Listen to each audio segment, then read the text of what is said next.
we go. You are watching Jesup High School Athletics on the J-Hawks Sports Network from Heartland Technology. We welcome you to our Hawks Nest inside the Lorianne Sabres press box at the Jesup Community School Football and Track Complex. Tonight, your 2025 J-Hawks take the field in another Highway 20 showdown against the 2-3 Applington Parkersburg Falcons. It's also Military Appreciation Night here in Jesup, a time to honor and thank the brave men and women who have served and continue to serve our country. Good evening, Jayhawk fans. This is Coach Tim Sauer. In the foxhole with me tonight is our very own 10-year head coach of Jayhawk Cross Country, beloved elementary PE teacher, and a friend of the network, Nick Green. Nick, it's great to have you with us tonight. How are you doing? That is way too nice of an intro.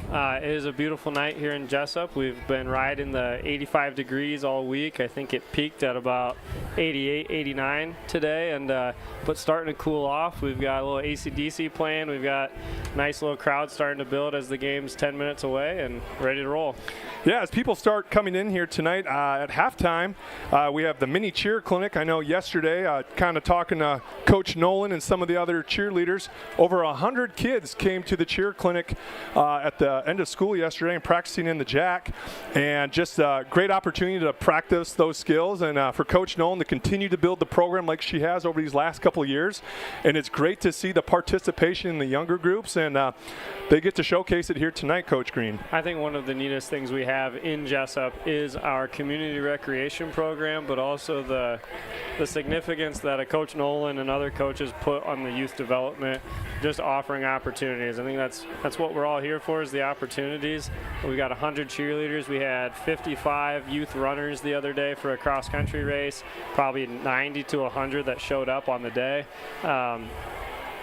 That type of participation is alive and well, and it's fun to see. I know our football numbers are huge, volleyball numbers, the gym is packed every night.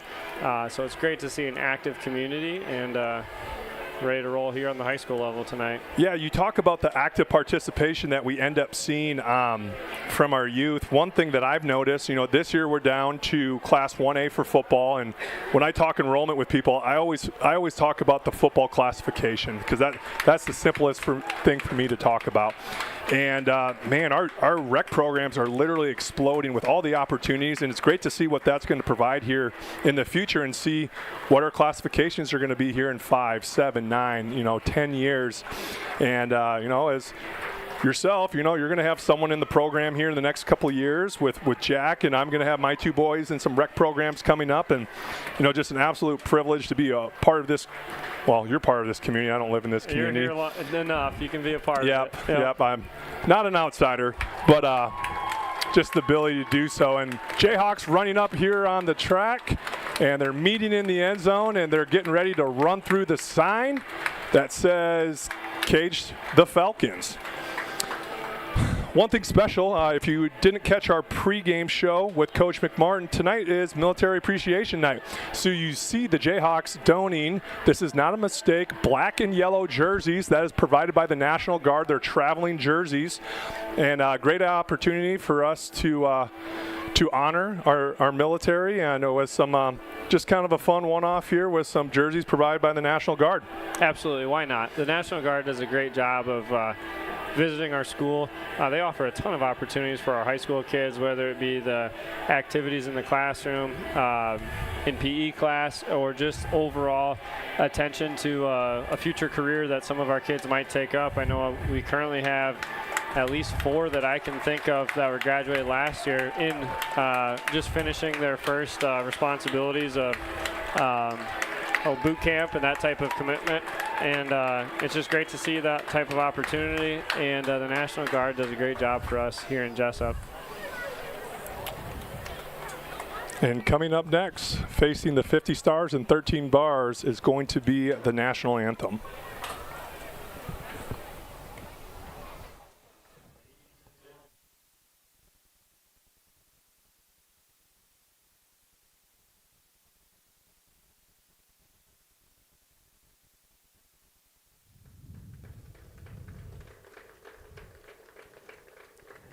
Jesup High School proudly supports and practices good sportsmanship. By supporting your team, respecting the abilities of the opposition, and the decisions of the officials, you can create an environment that is reflective of the community.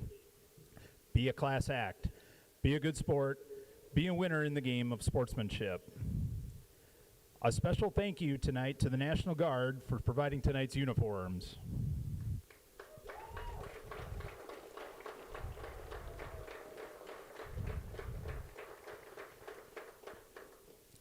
Please welcome tonight's game officials.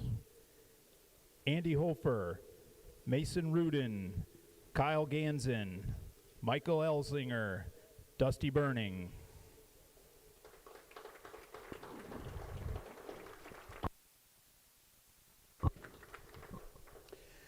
Ladies and gentlemen, please stand as our high school marching band honors our nation and flag while paying respect to our men and women in uniform around the world who protect our liberties and our way of life with the playing of our national anthem.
This is the J-Hawks Sports Network from Heartland Technology. Coach Green, I don't know if it's the national anthem, I don't know if that's the lights, or I don't know if it's the energy drink I had about an hour ago, but you can just feel the skin rising when you hear the national anthem. It's hard not to get emotional about it, and just a great opportunity to get kicked off here on these Friday night lights. There's nothing better than a Friday night, small town Iowa, ready to roll. But I do think your energy drink says the energy you can feel. I think that might be the beta alanine acting up. Yeah, yes, that would be. But, you know, I do that so I can be my peak performance for everyone listening at home. Absolutely. And so I can set up my color man over here with Coach Green so we can give you the best possible broadcast. We're about 80 seconds from the start of the game here. One thing that Coach McMartin and I talked about on our broadcast earlier today, we talked a little bit about analytics and the numbers and everything we wanted to do. And one thing Coach McMartin and I talked about was winning the coin toss. What do you do? Do you defer? Do you choose to receive? And if the Jayhawks win the coin toss here, I think Coach McMartin's going to take the ball. And I think that's an excellent tone setter. I think that's a great way to get the game going, try to get the offense moving in the right direction, and try to have the Falcons kind of running, playing from behind. Absolutely. Our first quarters have been the best quarter of each game so far. It was 6-0 against Osage with a very an offense that was moving the ball. We were tied in other first quarters to start the game. We've had tremendous first quarters. You know, it's tough when we have a limited roster on the field at any given time. So the second, third quarter it starts to wear a little bit. But if we get on top of the first quarter, puts us in a really good position as the game goes on and we get that momentum rolling. I love that idea from Coach McMartin. The guys looked a little juiced up as they were running out. I did not see if we received or not. Yep, so we won the toss, and Jayhawks have elected to receive. So this is a great opportunity to see us start off with the ball, and great chance to see what AP can do with the kick return game. Coach, one thing you got to see here, and one thing that teams that we're going to go against here in the future got to plan for is they got to plan for Aiden Youngblood. Aiden Youngblood has that big play capability. We've seen him take a couple to the house as well. And so it's going to be interesting as you see back there Aiden Youngblood and Tice Larson. Are they going to kick to Aiden, or are they going to kick to Tice? Are you going to stack the two, and when the ball comes off the tee, are they going to switch places? So just a really interesting concept, and we'll see what the Falcons decide to do here. Yeah, just the last time we were in this booth together, we saw Aiden return 2 in one game. Definitely one of the more dangerous guys in the district right now returning the football. He's had a lot of opportunities to do that, and really sees the lanes in front of him really well at this point in the season.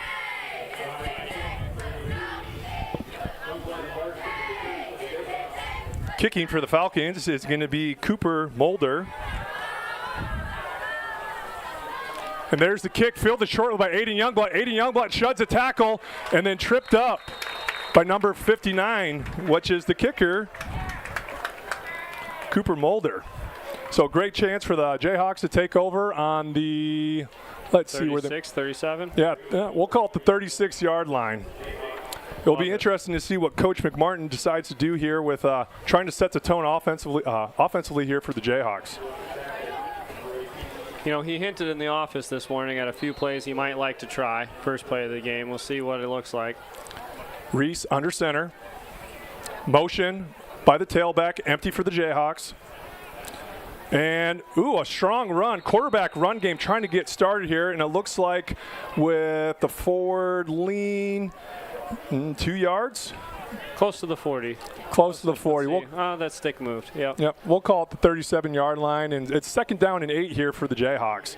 You know, Coach Green, one thing that we've seen so far this year, the quarterback run game has been a very important part of the Jesup offense.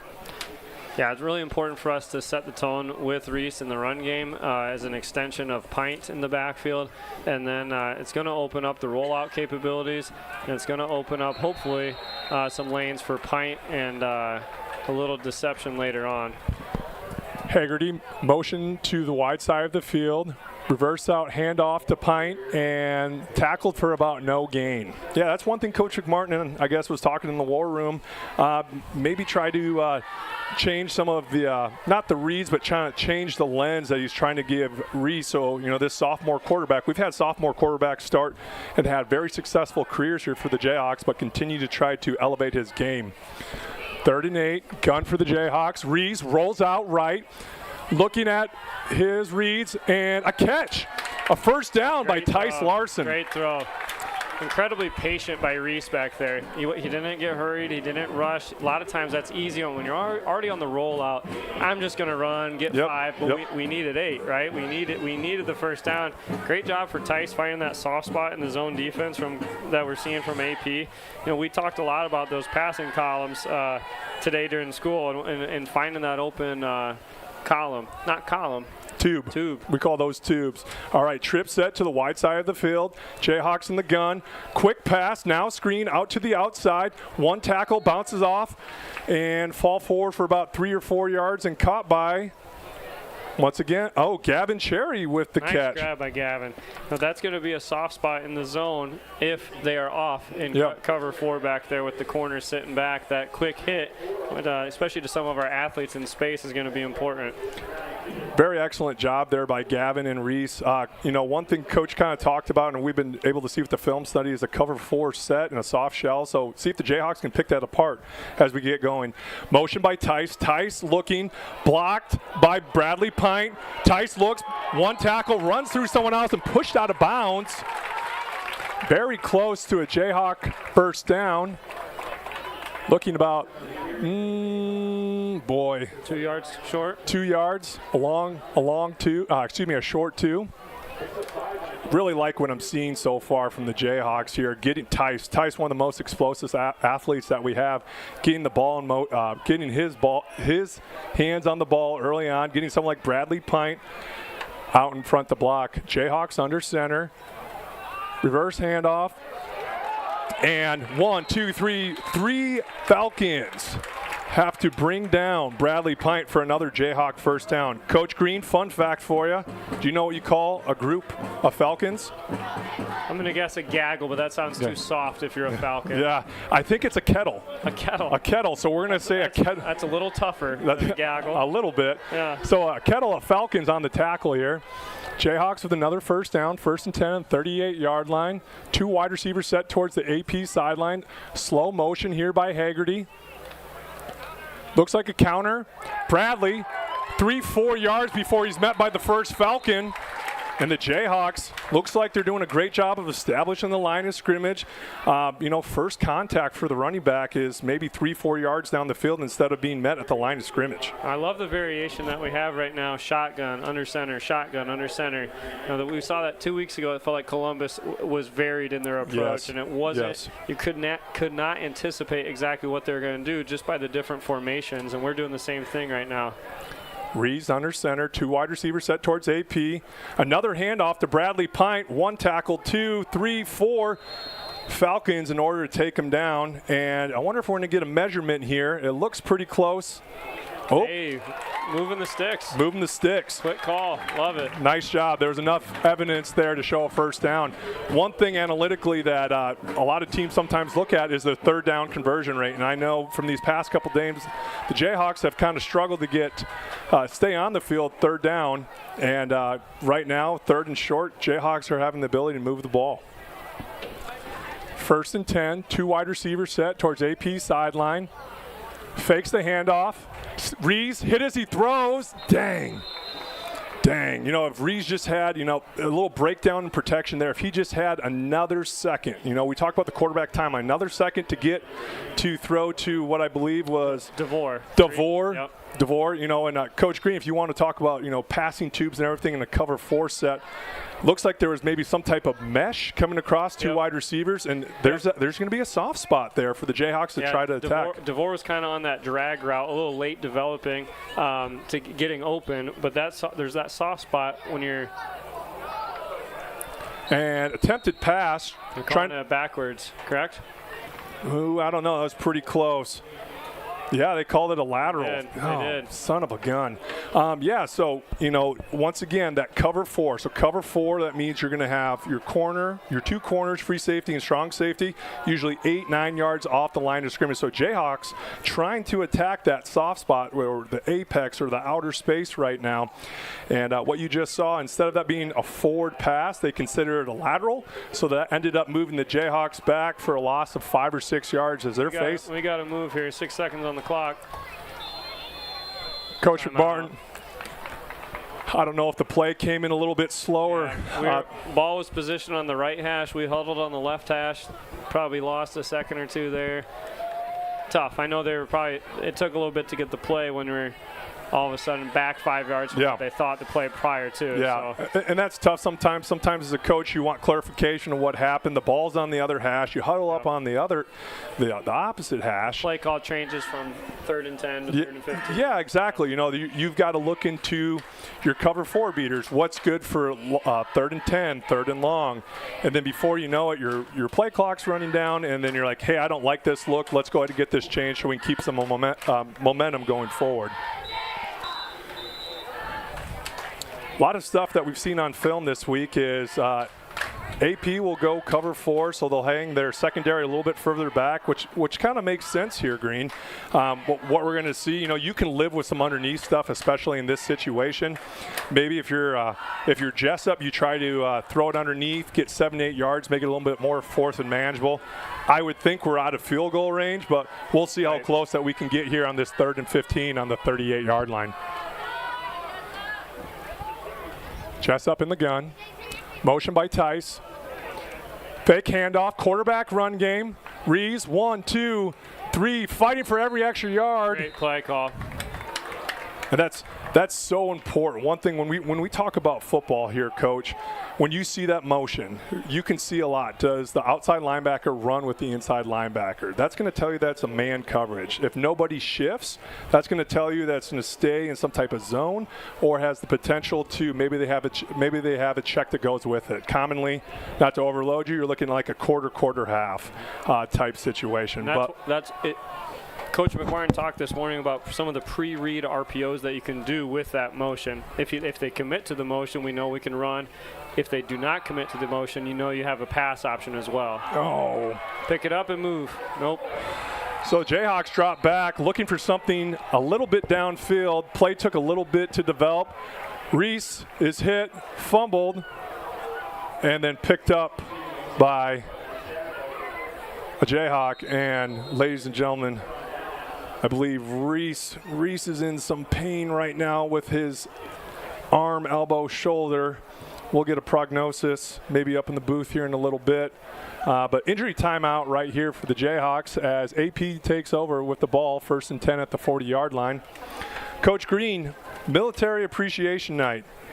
You know, in the building, we've got several veterans. You know, we've got the PE department chair, Josh Zook, who has served in the military, and we're very thankful for his former service and everything everything he's done and he did. And it's great to have someone like Mr. Zook in our program. And another one is Matt Gross. Matt Gross, former veteran and someone who has spent some time overseas and continues to spend time here at Jesup to impact other people. Absolutely. Yeah, it's great to have those type of people within our district and still serving in many different ways. I know Reese was holding his arm. They've got it supported. I don't know if he's grabbing his wrist there or... Yeah. Hopefully, maybe he just maybe took a helmet on it, and it's just the stinger. Or right those now, stingers can feel like you might have broken something right. or you popped something. Definitely tough to limit your mobility after a stinger. I remember having those in my days at quarterback. You don't know if you can pass the ball. You don't know if you can move the ball. They look like they're taking them to the blue tent now and get a better look at it. AP coming out here on offense. Let's see if they go quarterback run. Oh, ball came out loose. Still loose. Way to dive in there. They're fighting for the ball here, and it looks like it's going to be 2nd down. Just a little exchange there, a little poor exchange between center, Besley, and quarterback, Waller. You know, Coach Green, when we're doing some breakdown and looking at some statistics this week, one thing I think that Coach Picknell really prides in his team is having multiple starters on both sides of the ball. So it's not like 18 or 19 guys that play both ways. It's everyone has a role, everyone has a position, and try to have success with that. And for the and what we got there, a big run by the Falcons. Mason Prusner, sophomore, 6 foot, 190 pounds, 68 rushes on the year for 564 yards, 7 touchdowns, with his longest run of the year being 59 yards. You know, Coach Green, if the Falcons are going to have success tonight, I think you're going to see a heavy run game from Waller and Prusner as the Falcons try to establish themselves in a run game. Inverted wishbone, handoff. Slips through. Looks like the AP moving crew was able to displace some Jayhawks and able to get in a very comfortable 2nd and we'll call that 4 yards here. Yeah, the traditional AP offense of old is a quick hit run game, wing tee if I'm not mistaken, or that type of offense. And they're still running that type of wishbone wing tee setup. They do go out of the pistol, the shotgun, with the same type of variations. But here we've got 4 wide spread out, quarterback alone in the backfield, sneak. Waller, good cut. Snap, makes one Jayhawk miss. It's a foot race to the end zone. Touchdown, AP Falcons. You know, Coach, you just talked about that. You talked about an empty set. Waller is one of the best athletes that the Falcons have to offer, and you can see right there, big, strong run, makes one man miss, and then he's touching the goalpost there. Yeah, they do not rely on the pass game often, even out of the shotgun type of setup. Right. They are very run-heavy no matter the look, so you just know whatever the setup, they're still going to have that same type of action with the offensive line. It just looks slightly varied. Cooper Moeller on to kick the PATs, 1 for 1 on the year. Snap, hold, kick, and it's good. AP Falcons 7, Jayhawks 0 with 5:07 left to go in the first quarter. Big plays. Coach Green, you talked a little bit about the Falcons earlier. I think on the year they, like you said, they're Waller's 13 for 30 on the year with 149 yards with 2 touchdowns and 2 interceptions. But where he's done a lot of his damage is in the rush game, 65 rushes for 539 yards and 6 touchdowns. And I don't know how long that last run is, but his longest run for the year has been 56 yards.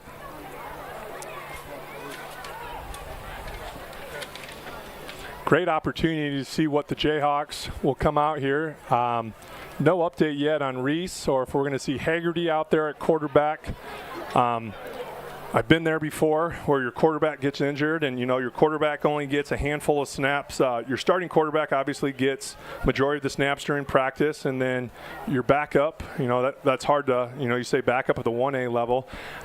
Your next guy who plays quarterback only gets a handful of snaps and just runs a pretty basic offense, but we'll see how Coach McMartin has the quarterbacks prepared and see what we can do offensively as we progress after this kickoff. Absolutely. Haggerty obviously got a lot of reps. Sorry, the light just fell off. Had a lot of reps early in the season at quarterback before we made the shift to get the ball in Reese's hands a little more. So the good thing is Haggerty has experience and the offense has experience with Haggerty at the helm. Youngblood fills it about the 15-yard line. A little knuckleball kick from Mulder and slips a little bit on the turf that we've got out there and gets a couple yards, and the Jayhawks are going to take over at the 25-yard line. So Eli Haggerty in at quarterback for your Jayhawks.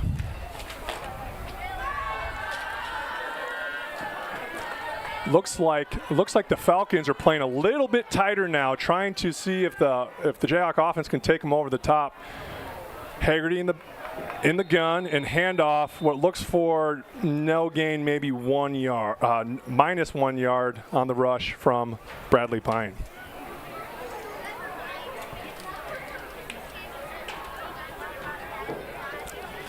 Coach Green, we talked about, we thought we'd see a little bit softer shell from the Falcons here.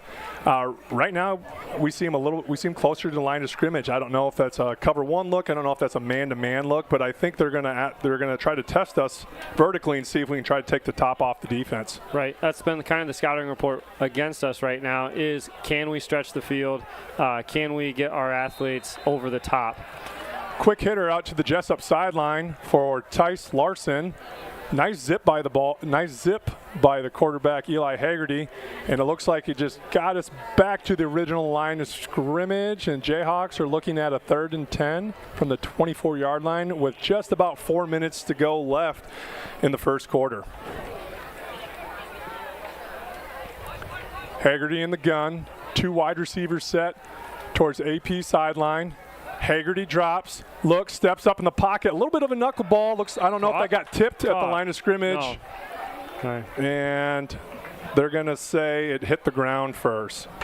So a 3 and out for the Jayhawk offense as it looks like we bring out the punt team here and to see what Aiden Youngbutt can do flipping the field position. Aiden's got 19 punts on the year for 683 yards, looking at about 36-yard average for his punts. Snap. Good kick. A little bit of a wobble, spiral. Falcons say Peter to get away from it. And a nice job by the punt team for the Jayhawks to be able to flip the field as the Falcons take over at the 34-yard line. Good job by Aiden switching the field there.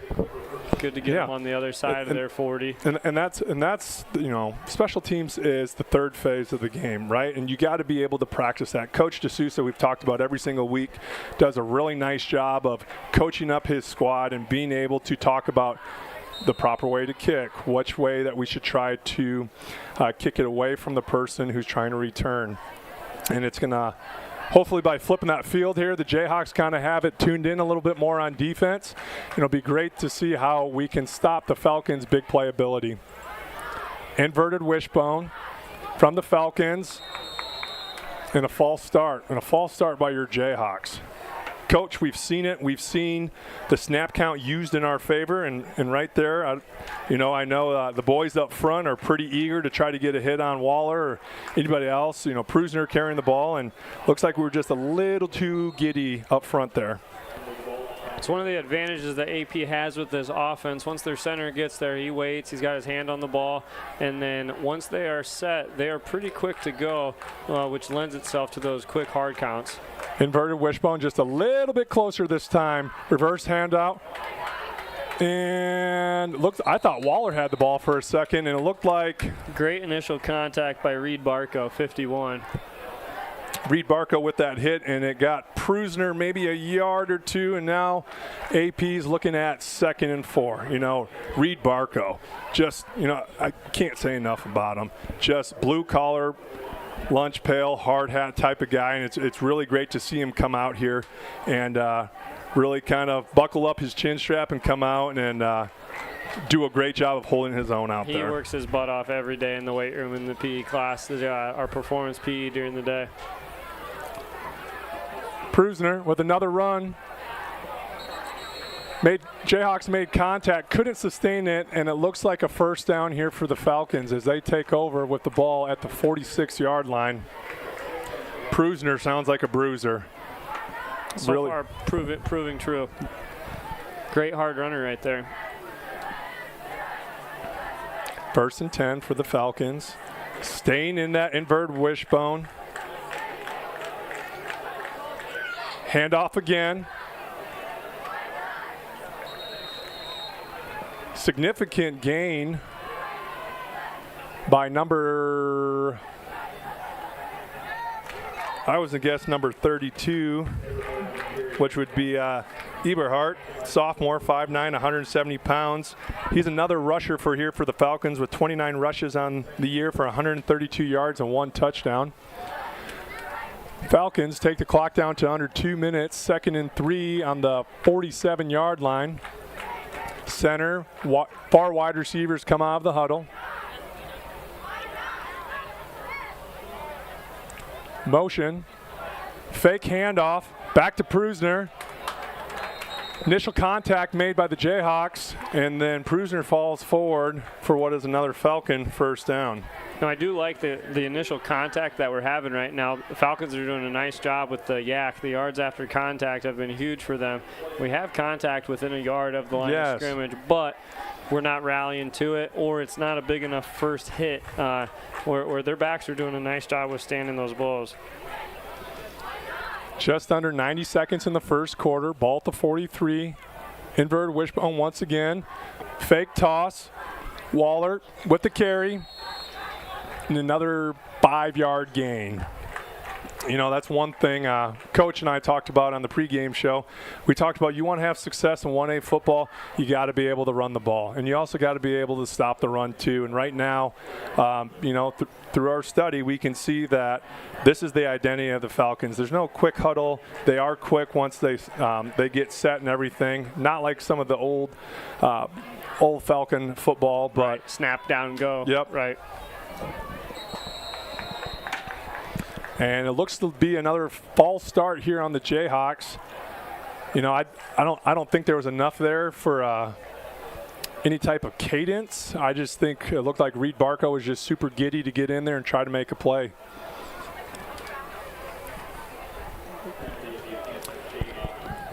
So it'll be 2nd and 1 here.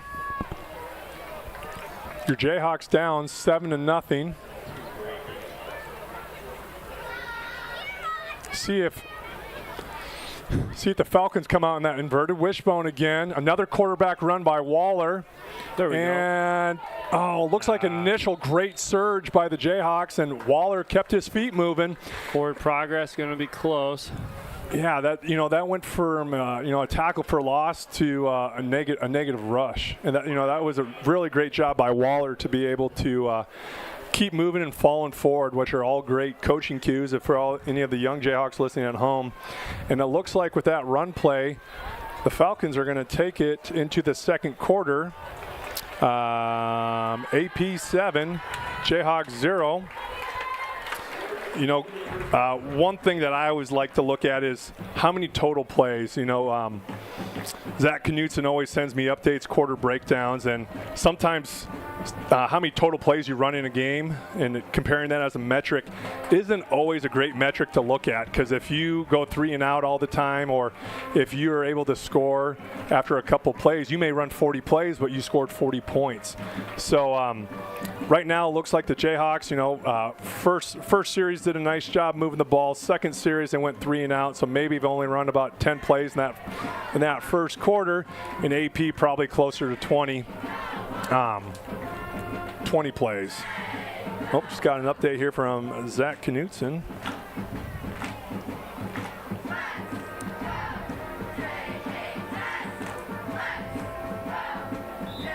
Total. Yep. All right, well, the Jayhawks break the huddle. AP getting ready, getting their play in.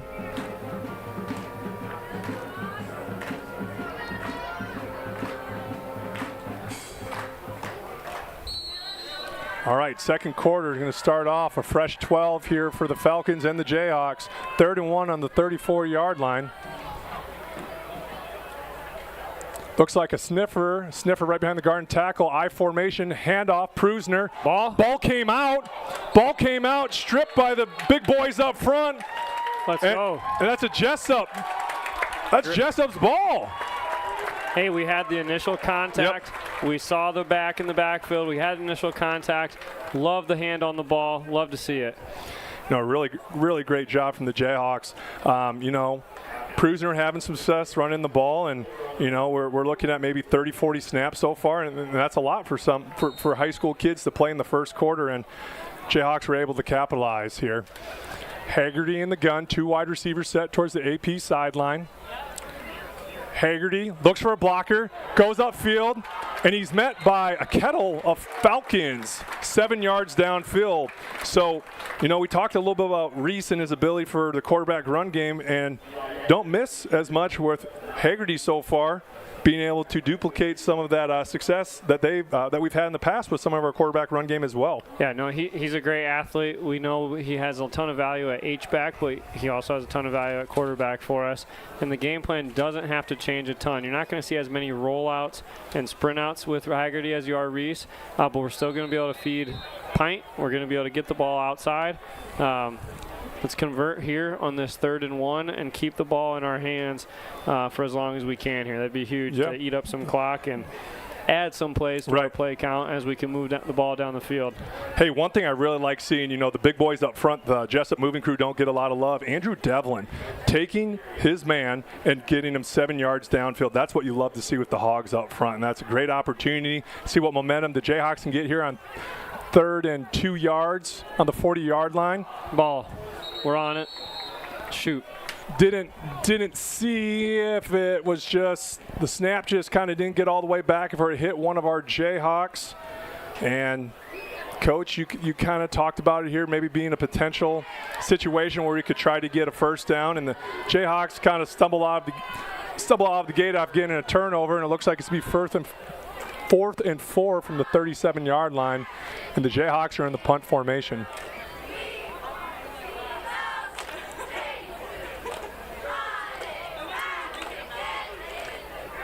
There's a snap, low, Youngblood catches it, little end over end, didn't get all of the ball, but a really good kick and a really good roll for the Jayhawks. Good roll, good coverage. They're going to start on the 30. I think you could say, the condition the field is in and how good it looks, and Kevin West taking, pristine care of our field, and, that little bounce there is probably a little bit for Kevin West. Give a shout out to him. Absolutely. Dr. West, Doctor of Maintenance. Yeah, Kevin spends a lot of time on the field making sure our paint robot works, making sure it's rolled, making sure it's cut the right way for our Jayhawks to have success, and it's one of the most beautiful fields that you'll see in all of 1A. Falcons take over, 1st and 10 on the 30-yard line. Handoff, and I think Prusner again on the carry, and met by a flock of Jayhawks. Trying to run that A-gap, B-gap run scheme, and only good for a couple yards for the Falcons. Coach Green, and we're still in a super great position, excuse me. You've seen us be able to force a turnover, flip the field a little bit here and there. It'll be interesting to see with the long field that the Falcons have, what they'll be able to do. Inverted wishbone, handoff.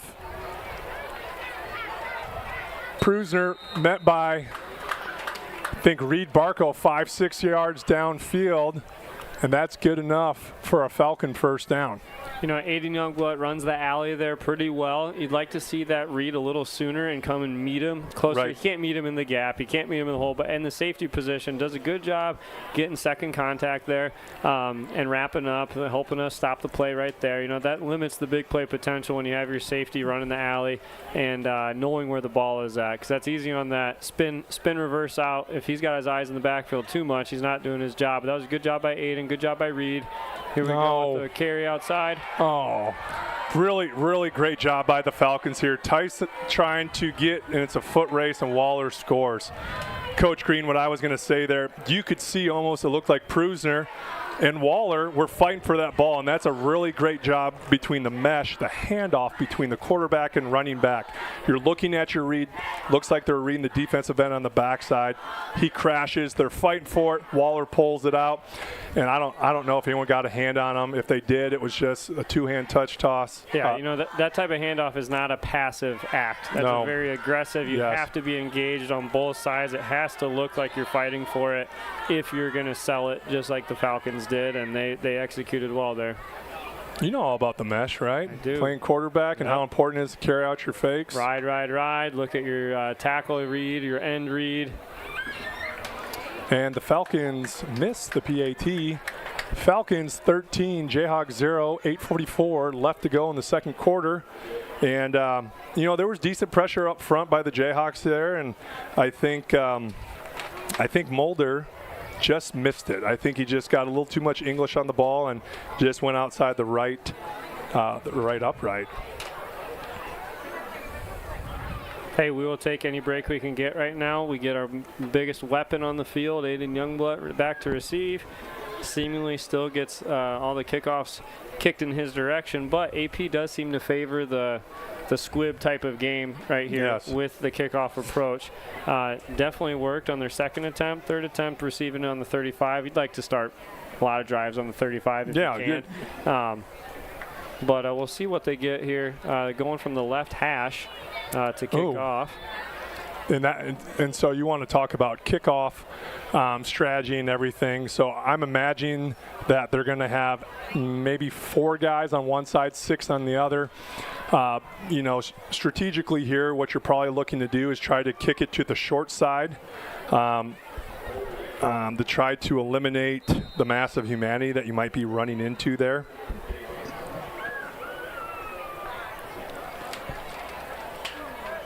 And there you go. So you see a 4-man set to the boundary, 6 Falcons on the side.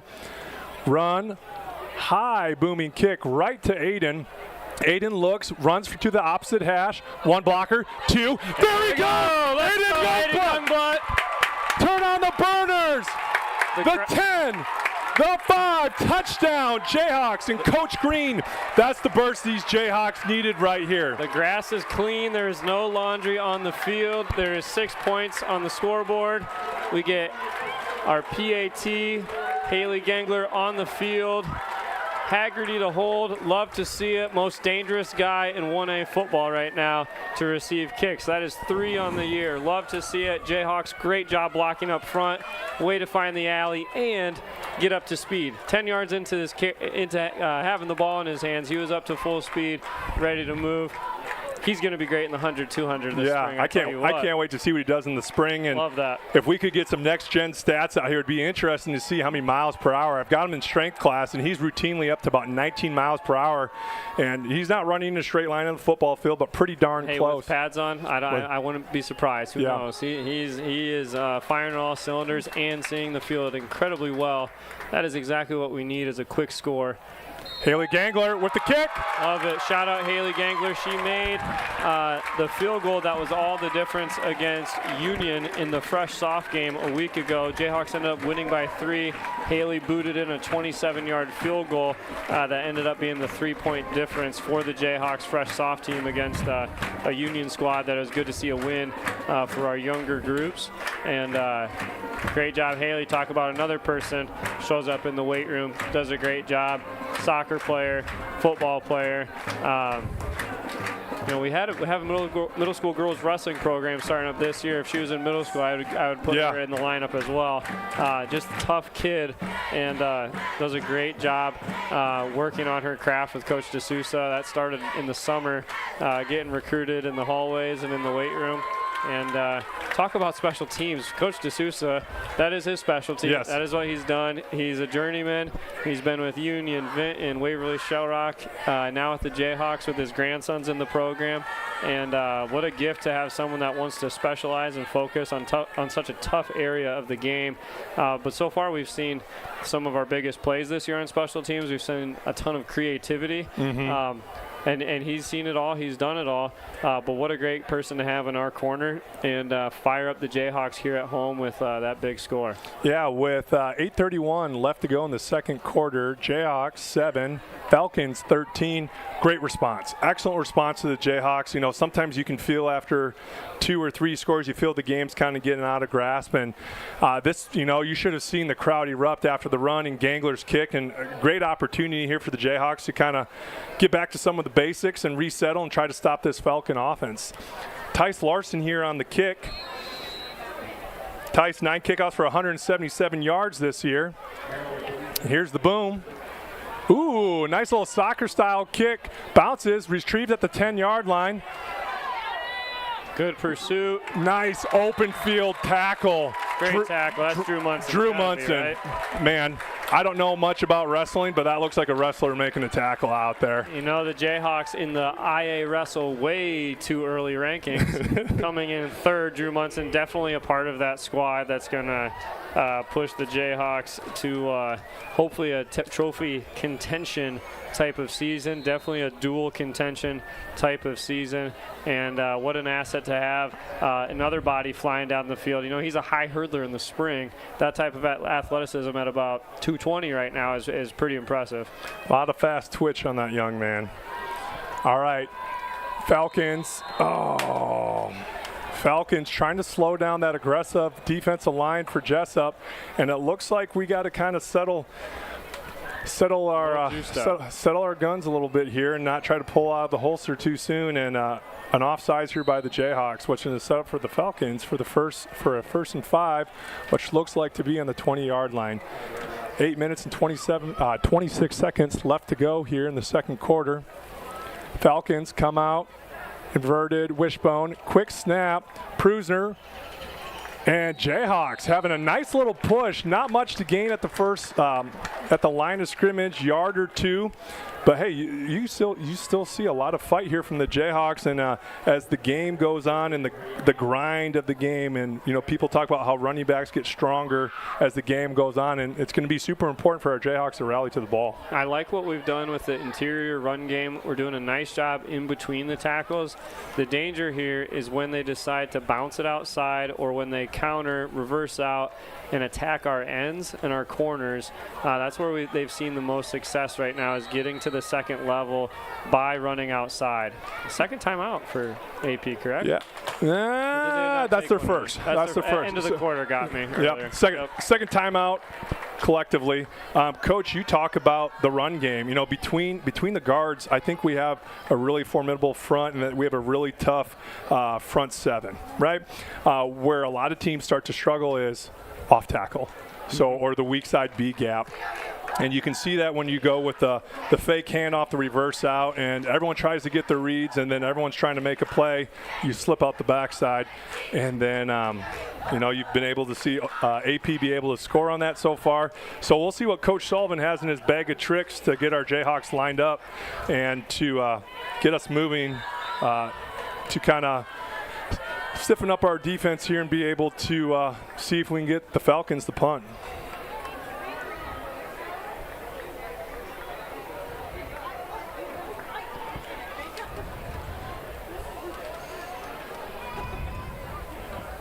Good stuff. Good position so far. You know, we can get them off the field or get them in a 3rd and short. It'll be great to see how this crowd can get on their feet here and really kind of support our defense as we're trying to obtain the ball back. Falcons coming out of the timeout. Sticking with, looks like a sniffer back set to the wide side of the field. Fullback handoff, speed option. Waller. One thing I haven't seen a whole bunch is that speed option, but anything you can do to try to get the ball in Waller's hands. I mean, Coach, we've seen it. We've seen some really dangerous quarterbacks this year. You know, we had Robinson from Columbus, who was an absolute unit out there, and Waller. Street from Osage. Street from Osage. Yep. We've got some really great competition. That's one thing we talked about on the broadcast with Osage and Dyke being ranked in 2A and Union last week, and we've seen a lot of really good players come through this schedule this year. Fullback handoff to the Falcons, fake speed option on the outside, and not much going. You know, in order to establish that speed option, they have to commit to the fullback every so often, but it's almost a question as to why every time they've gone to the outside so far, they've had a great gain with Waller. You know, as our ends are attacking that play, they're going to have their responsibilities. Our end is likely responsible for Waller, and then our corners and our safeties have to run the alley and force contain. You know, it's a tough spot to be in, but you have to choose your job. You have to, otherwise you're caught in no man's land, and that's where we're going to get picked apart if we don't make a decision. Talk about the fake. Waller with the carry, fakes it to his fullback. And maybe short here. 3rd and 1. Yeah, Coach, you talk about everyone has a role and responsibility. Not everyone can make the tackle, but if you've got 11 guys out there who know what they're doing, this is my role. I've got, defensive end. I've got to watch the quarterback. Outside linebacker, I'm responsible for the pitch man. And you got to do your job. And if you don't do your job one time, or you think you can sneak in for a tackle, has big play potential going the other way. 3rd and short. This is a big play. I would guarantee AP is in 4-down territory here with the way they've ran the ball, but they like the quarterback sneak. Oh, wow, they're going to mark. It's going to be close. I think I'm going to say they have it, but I would have given them a little more off of that. The initial spot. Oh, they did give it to them. The initial spot looked to be in our favor. That's a good push. They favor the quarterback sneak. McMartin's quarterback sneak at the start of the game was an ode to AP. That's usually their first play of the game, is running up the gun with the quarterback. They do that out of the shotgun. They do that under center. They have a few different options when running that type of play. That's one of the kind of the Eagles tush-push look there. Yes. Run by the Falcons. Great job there by the Jayhawks. You can see he's looking to bounce outside, but we have containment. We're not overcommitting to the middle in between the tackles. We did a good job keeping them inside, and that is where our bread and butter is so far, is protecting that in between the tackles. That's hard as a running back. If you've played middle school, I carried the ball a couple times in middle school and not be a Sammy sideline, right? Don't try to always bounce it. You got to go where your blockers are. You can't just run to open space all the time. You got to go where the play design set. But right now, that interior of the Jesup defense is doing its job trying to keep Waller and Prusner to short runs. Motion by the Falcons. Looks like a little mess up. Oh, you know what that was? That looked like a bash. Okay, bash is a back away. So you have guards pulling one way and then the ball actually goes the other way. So a little quarterback bash there from the Falcons and a little misdirection. Misdirection green is so huge, and you can see that with the motion. Guys pulling different ways, and it's setting up the Falcons for 3rd and 3 on the 41-yard line. Falcons break the huddle, taking their time to get up on the line of scrimmage. Motion by Eberhardt. Handoff. Looks like jet sweep. 1, 2, 3. Good. I love the contact in the backfield. 54 for us as that Cavalier. Aiden GR. Aiden GR came into the game there just a bit ago after that first false start to start the half, or start the drive, excuse me.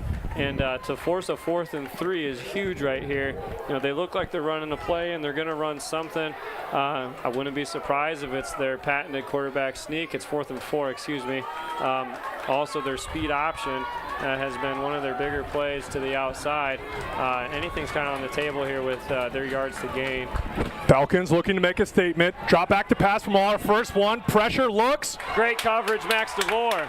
Max DeVore on him like a blanket. Love that. And nothing going for the Falcon passing game, and a turnover with 3 minutes and 20 seconds to go, and the Jayhawks will take over on the 40-yard line. Hey, lifter of the week, I'm going to say one of the more valuable kids you can have on any team on Jesup's campus, just with the work ethic, with the attitude. But I love the ball side hand there. He keeps his left hand on the back hip, ball side hand, right hand comes in front, get in front of the receiver's view, eliminates the opportunity of getting beat. Not like a basketball player on a cutting guy to the middle.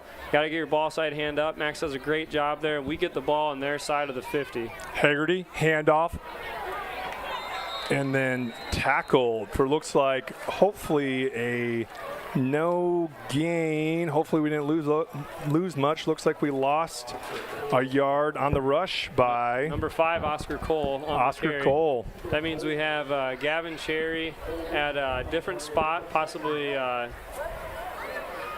0 is Bradley Cherry. 0 is Bradley Pint. Bradley Pint split out, Oscar Cole in the backfield. So a few different weapons on the field here as we change up our look. Quick screen over to Youngblood. Youngblood tips it at the line to himself. Hurdles a Falcon, and that's good enough for about a 5-yard gain. Aiden is adding events to his spring as the meet goes on here, as the game goes on. High hurdles might be in his repertoire. But talk about, again, we have to get the ball to our athletes in space. We now get a 3rd and 8, looks like 3rd and 8 opportunity here. We're 4 down territory for 100%. sure. We don't need it all here, but let's keep the ball moving, Jayhawks. Here we go. Just over 2 minutes left to go. 3rd and 8 from the 38-yard line. Haggerty gets the snap, looks to the wide side of the field. 1-2, Aiden Yu. Oh, it looked like Aiden was right in position, and that Falcon just swooped in to try to get position and almost stole away the prey or the ball in this, for instance, here. My excitement getting the better of me. I saw a hand in the back of Aiden. I was ready for a yellow flag.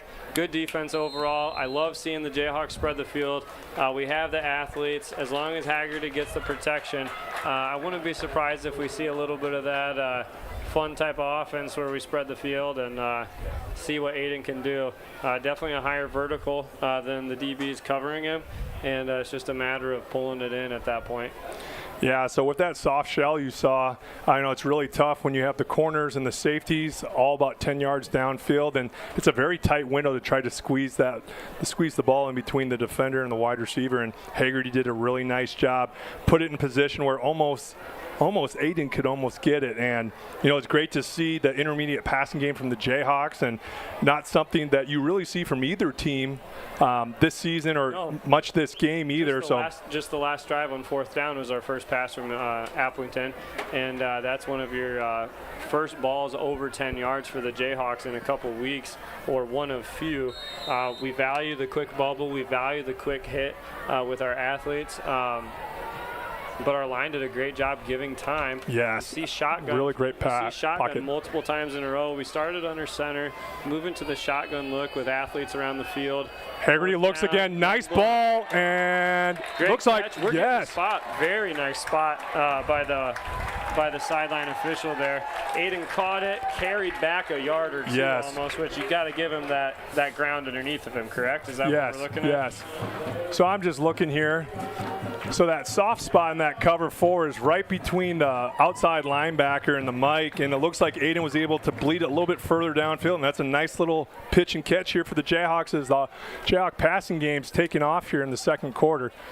Quarterback run, Haggerty back, and falls forward for about 4 or 5 yards with 1:30 left to go in the second quarter. Jayhawks have 1 timeout left. The Falcons have 2. You know, we talk a ton about establishing the run. You have to establish the run in 1A football. Coach McMartin loves establishing the run. But one thing that has hurt our run game is not establishing the passing game. We see two passes, one to success, one to near success. And it's going to open up our opportunity to hand the ball off in the middle as well.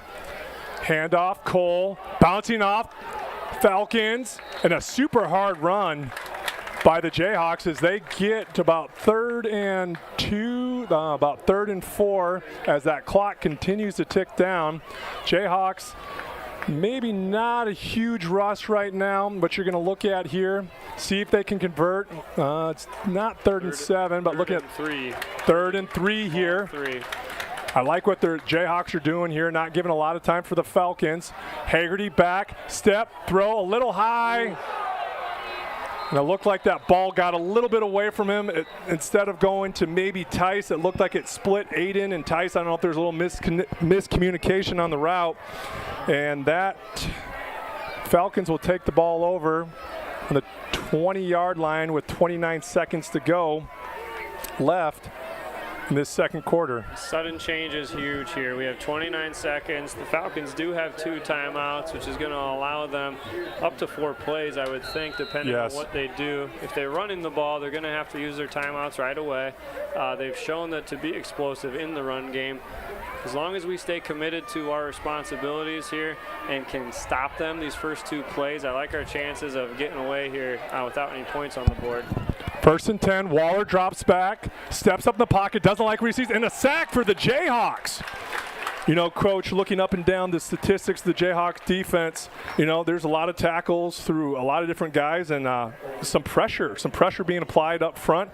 You know, knowing Coach Sullivan, there's a pressure or 2 in there. There's no exotic blitzes or something. We're not a really blitz-heavy team, but that's a great shift after turning the ball over.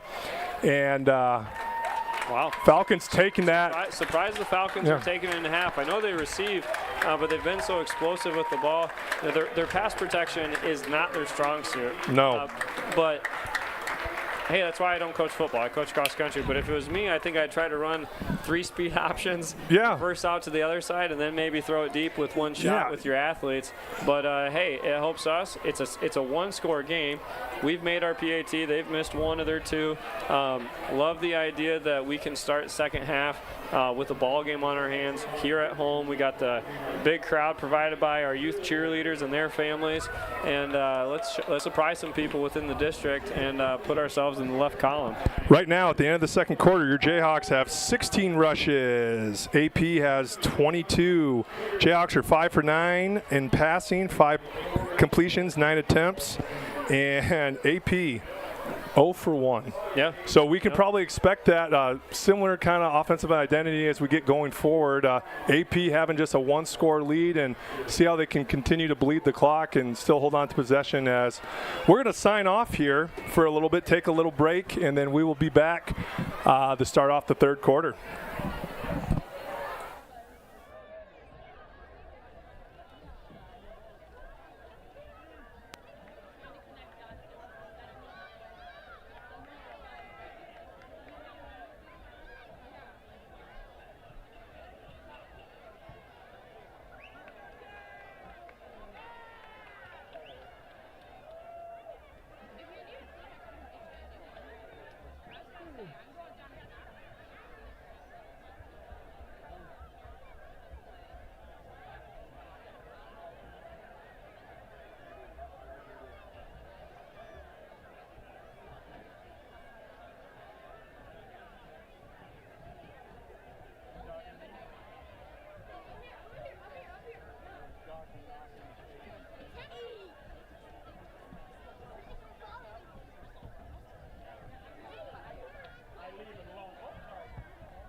pack the wings to hit them because I would have another 45 minutes probably. Yeah, I don't know why.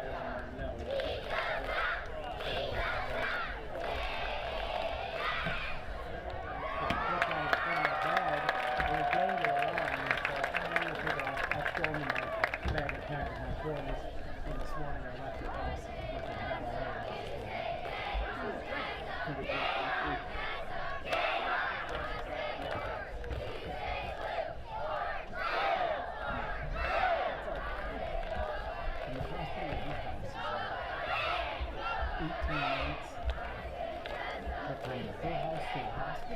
Is like 27 minutes.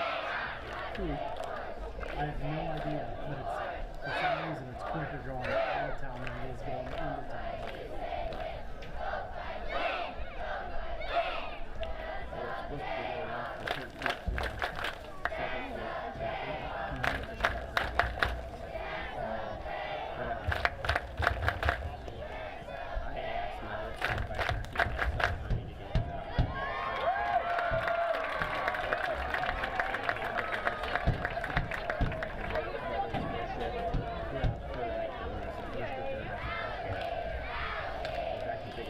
We win this one too!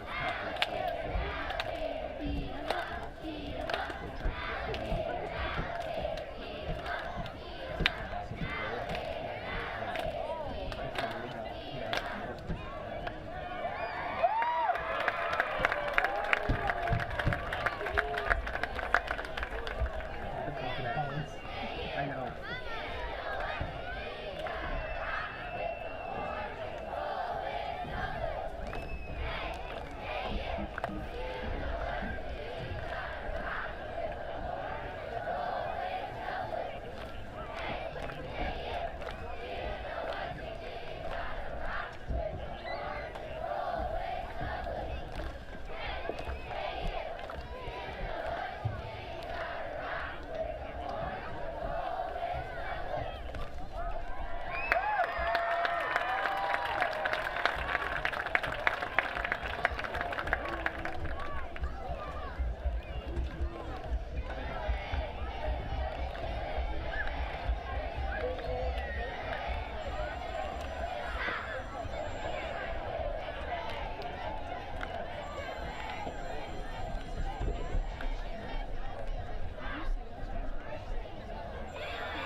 Back by the north side of the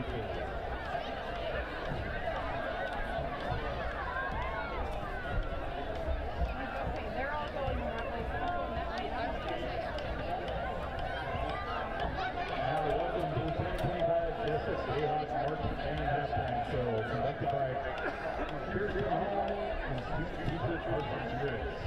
Ladies and gentlemen, get ready to rock because tonight we're taking you on the ultimate journey.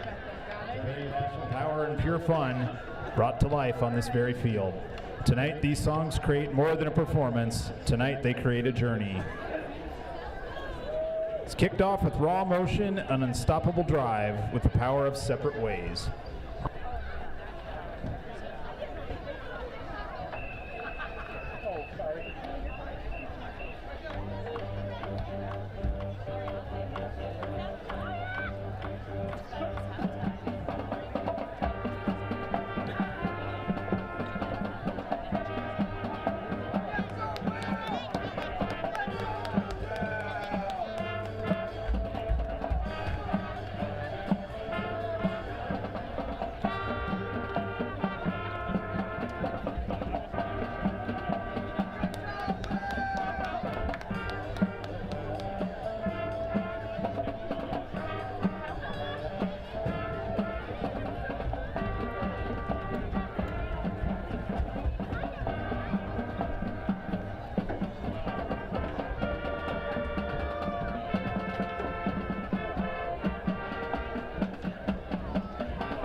Now crank it up because it's all about excitement, attitude, and pure rock and roll energy, any way you want it.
and a great rendition of Don't Stop Believin'. What, Coach Green?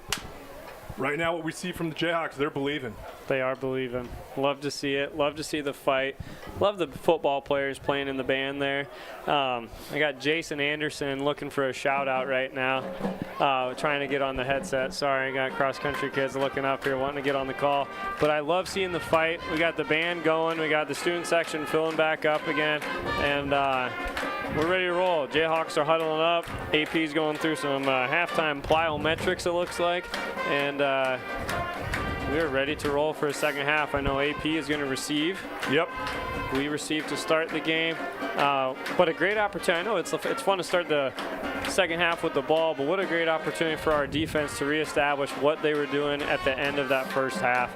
Give us an opportunity to reestablish what we want to do on defense, apply our principles that I'm sure they reminded everyone at halftime, and then get some weapons back on the field and see what we can do to spread the ball around. Yeah, you want to talk, Coach and I talked about the middle eight. You know, it would have been great to see the Jayhawks capitalize on their possession close to the red zone there with a couple minutes left to go in the second quarter, but big stop on the Falcons, and it's going to be interesting this first 4 minutes of the third quarter to see how the Jayhawks respond. Before kickoff here in about 90 seconds, I was getting ready to say goodbye to my boys and my wife, and Coach Schmeins comes over and he said, "Sauer, you got to mention something about Aiden Youngblood's return yards on the kickoff so far." And you know, going back in the archives, what I have here, Jesup's leader for a single season in kickoff return yards is Brendan Murray, who graduated in 2015 and he had 611 on the season with 2 touchdowns. Coming into this game, Aiden Youngblood had 454 and 2 touchdowns. Coach Green, I got to imagine that Aiden's got over 100 return yards right now and has 3 touchdowns. So you're looking at, he's got 554 on the year, and he's only 70-ish away, if my math is mathing correctly. He's about another big return away from setting the single-season record for kickoff returns for the Jayhawks. No, I trust you. You are our PE department math chair. Whenever we need added by 7s and 2s, we go to you. So I would believe it. 7s and 2s. You know what? I don't know if you know this about me. I'm a big spreadsheet guy, formulas and Google Sheets, and I'm gonna give a shout out to my brother Stefan Sauer. He is way more informed and knowledgeable about Excel and Google Sheets. And if I ever get stumped up on how to apply that to my teaching, I get on a quick Zoom with him. Thank goodness he doesn't charge me for it, or I would owe him a lot of money. So tell you what, nothing makes you feel smarter when you don't get that error code popping up in the cell that you're trying to put something in. Yes, yeah. And over these last couple of years, I've got a lot of error codes on my sheet. So Jayhawks are going to kick off here with Tice Larson going here from the south to the north. Not really much of a breeze traveling. If there is one, it's going from south to north. Falcons 13, Jayhawks 7.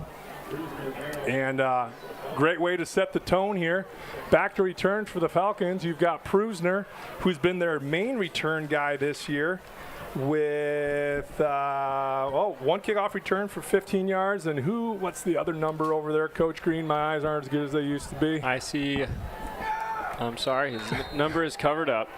He's adjusting his face mask. That's all right. Hopefully get another score so we can double digit. Kick off to him. Tice. Oh, with a little pooch cover, kick to the open area. Cover. We got someone. Oh, nice job by the Falcons to cover that up. And well designed, well covered. Another great job by Coach DeSouza finding kind of that open space, that weakness in the kickoff return game, and that's a tough play. Being able to coach special teams over my tenure, that's kind of an open area right around the 35, 40-yard line where it's not always covered. You know, you've got some of the beefy boys up front to try to protect that first 10 yards, and after that, there's sometimes a little bit of a soft spot in the return game. You know, I don't hate it. They're starting their drive on the 29. A lot of returns are going to get you to about the 25 to 30 anyways. Give yourself a chance to make something happen to start the half. And here we go, under center.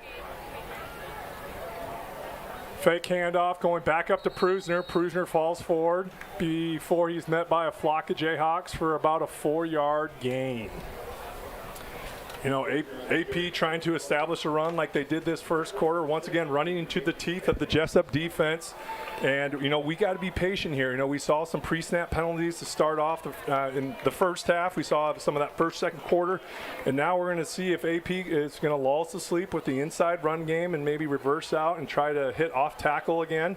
And let's see as the Falcons go under center what Jayhawks can do. Another fake handoff. Up the middle, Prusner. Tough tackle there by 4. I'm sorry, 4 is Gavin Cherry. Thank you, Gavin Cherry. That's a tough spot to be on an island with Prusner. That solo type of tackle where it is you and 20 yards behind you. Right. You know, you look primarily, Cherry's probably going to be the force player in that situation and having Aiden come clean it up. And Cherry did a nice job keeping his inside shoulder on Prusner's outside shoulder and making a great tackle. Third down for the Falcons, 3rd and 3, just under 11 minutes.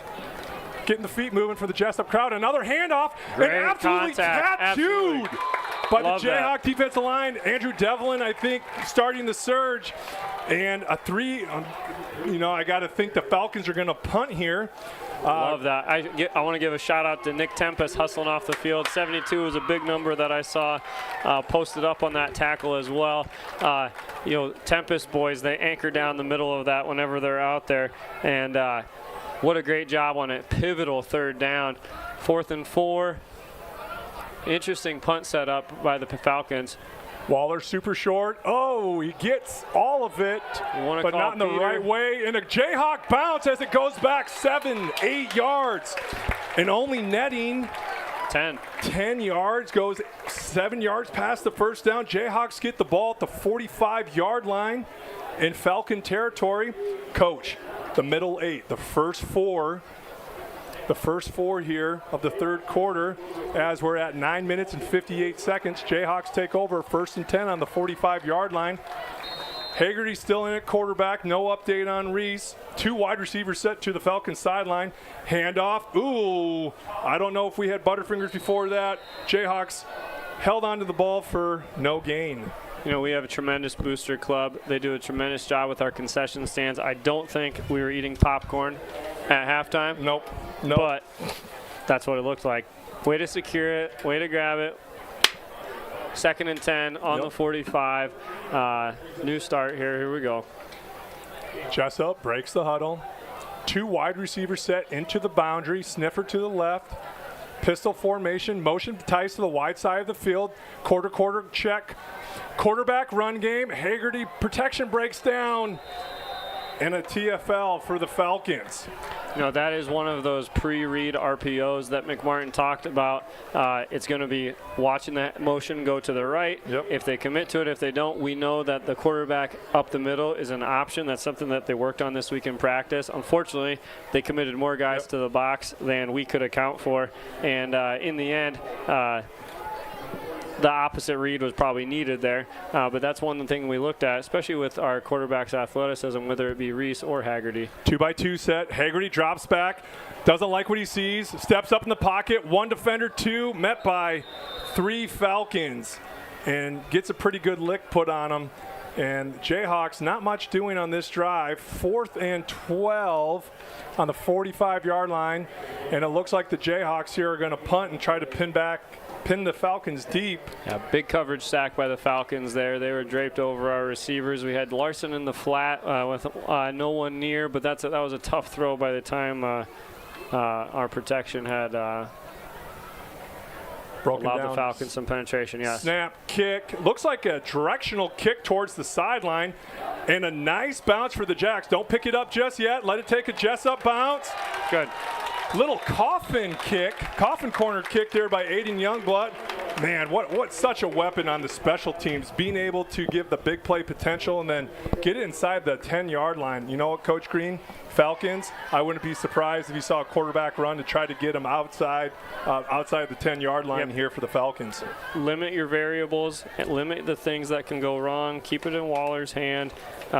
They do like the quarterback sneak under center, out of shotgun. That could very well be an option here. Very unlikely to see a pass inside their 10-yard line. Most likely going to commit to the run game. Inverted wishbone shown by the Falcons. Jayhawks have it tight. There's the speed option that you were talking about. Oh, rats.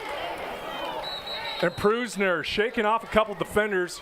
Coach Green, our force player, was there and made contact really close to that end zone. Probably forward lean would have got him out of the end zone, but nice hard run by the Falcons and setting them up for 2nd and 3. I tipped the hat on that play call. That takes some cojones to pitch it on your goal line and receive it on your goal line, let alone push ahead for 7 yards on that play. That is not something, if I'm Coach Sullivan, necessarily expecting inside the 6-yard line there. Falcons in the pistol, 2 wide receiver set. Eberhardt motion across and false start. False start by the Falcons. My guess, what ended up happening is the wide receiver who motioned out on the wide side or got laid out from the huddle did not get set long enough as they sent the motion across. You need to be set for 2 players in motion would be the call, correct? Yes, correct. So that's my guess, just kind of catching the tail end, and that backs up the Falcons to what looks like a 2nd and 8.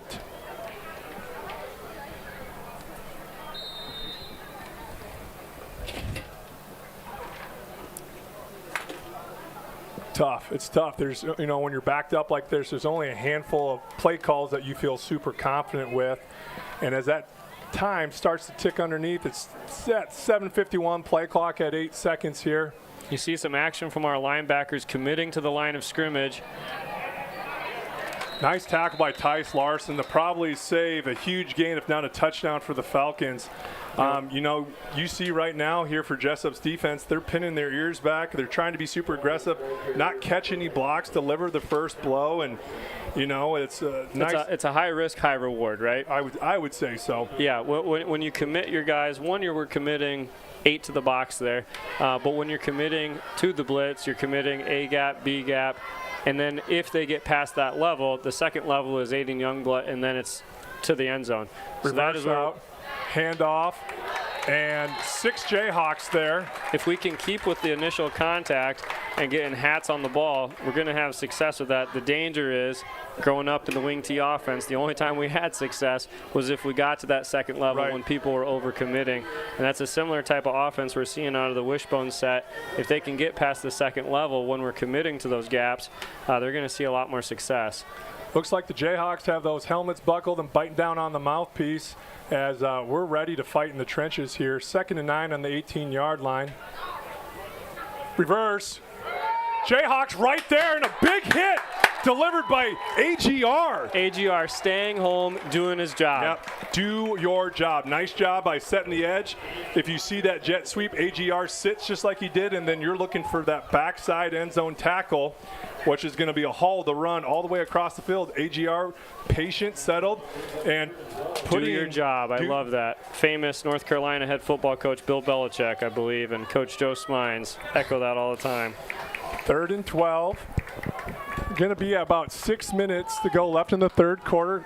Falcons at the 15-yard line, inverted wishbone, handoff, Prusner having some bodies that he's carrying, and a big hit. Another big hit by the Jayhawks there, as it looks like AP is going to trounce out their punt team and try to flip the field. Another really great job by Jesup's defense stopping the run. We've only seen one pass so far. One pass by the Falcons, and we'll see. Last punt didn't go super well for the Falcons, and we're going to see what our return team can do here. We're definitely playing the safe game. We have three guys back. That's a sky ball. Stay away. Get away. Get away. Get away. Oh no! So the special teams right now, and I've been here before. Special teams not being so special for the Falcons, who look like, maybe got the toe underneath it and the ball bounced back, and Falcons maybe only gained 5 or 6 yards on that punt. The last PE physical education unit we did with elementary, belly button, out, drop, kick. The punt game is challenging to teach. It's challenging to be a part of. That's a tough spot to be in, and we benefit on that one. Slow motion by Bradley. Haggerty in the gun, run by Cole, bounce it off one defender, 2, 3 other Falcons right there to clean up the first hit. for the Jayhawks. Jayhawks lost 2 on it. Looks like both teams are really gritting their teeth, puffing out their chests and saying, hey, you're going to try to run the ball. You're going to run through about 7, 8 guys. So it's going to be really interesting what we can do with Haggerty still at quarterback, 2nd and 12 on the 26-yard line, just under 5 minutes here in the third quarter. We'll see if the Jayhawks, as you can see, AP has kind of changed their defensive front from a cover 4 to more of a cover 1 look. Haggerty looks back, plenty of time, steps up, almost a... There we go. All right. Tough hit late on Cole. Yep. That's a tough spot when you're 32. Yes. You're going to assume he's going to make the catch. You have to commit to it. Not a dirty play at all, just a very big hit. Cole knew he wasn't going to catch it. 32 did not. But one of the few we have not seen since our false starts. AP has contributed to that. Our offsides, their false starts. Not many laundry on the field today. The White Hats talking to him, trying to figure out where they're going to go with it.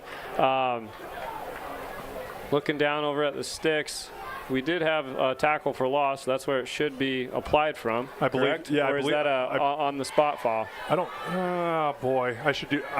I think it's from the line of scrimmage. Because you probably call that a late hit, not necessarily. Right. And it's not like a holding call where you take it from the actual point. So I believe that's 15 yards and automatic first. Yeah, it will be a first down for the Jayhawks.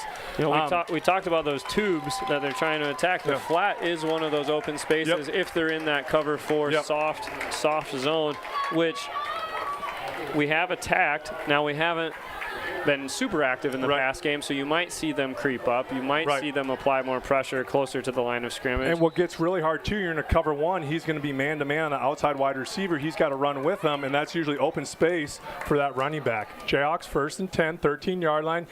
Quarterback run game by Haggerty. 1, 2, 3. And he's touched. First time touch at the 6-yard line. Coach Green, you know, we get super excited up here, and I think what I learned from our last home game, I need to understand what's going on, not get so emotional where I'm yelling at what the call is. So cool, calm, and collected from us up here as the Jayhawks get the ball. Time and score, time and place, but we are Jayhawk fans to our core. If we apologize if that gets in the way sometimes. 2nd and 4, 6-yard line. Short motion by Pint. Cole right there. Quarterback run game again. Haggerty stumbles forward 1, 2 yards. And for those of you following at home, this is not a 1st, 2nd, 3rd and goal situation. We can still get a first down before we score. So Coach McMartin looking here at 3rd down. I'm assuming here you're not going to go in gun. It doesn't make any sense to try to run 5 yards to get 1. You're going to get Haggerty under the gun here. Maybe we've seen before a soft motion, and the motion guy gets the handoff and falls forward. We are going gun. 2 wide receivers set to the AP sideline. Pressure showing up the middle. Haggerty looks, and oh boy, it looks like they're going to be a little short.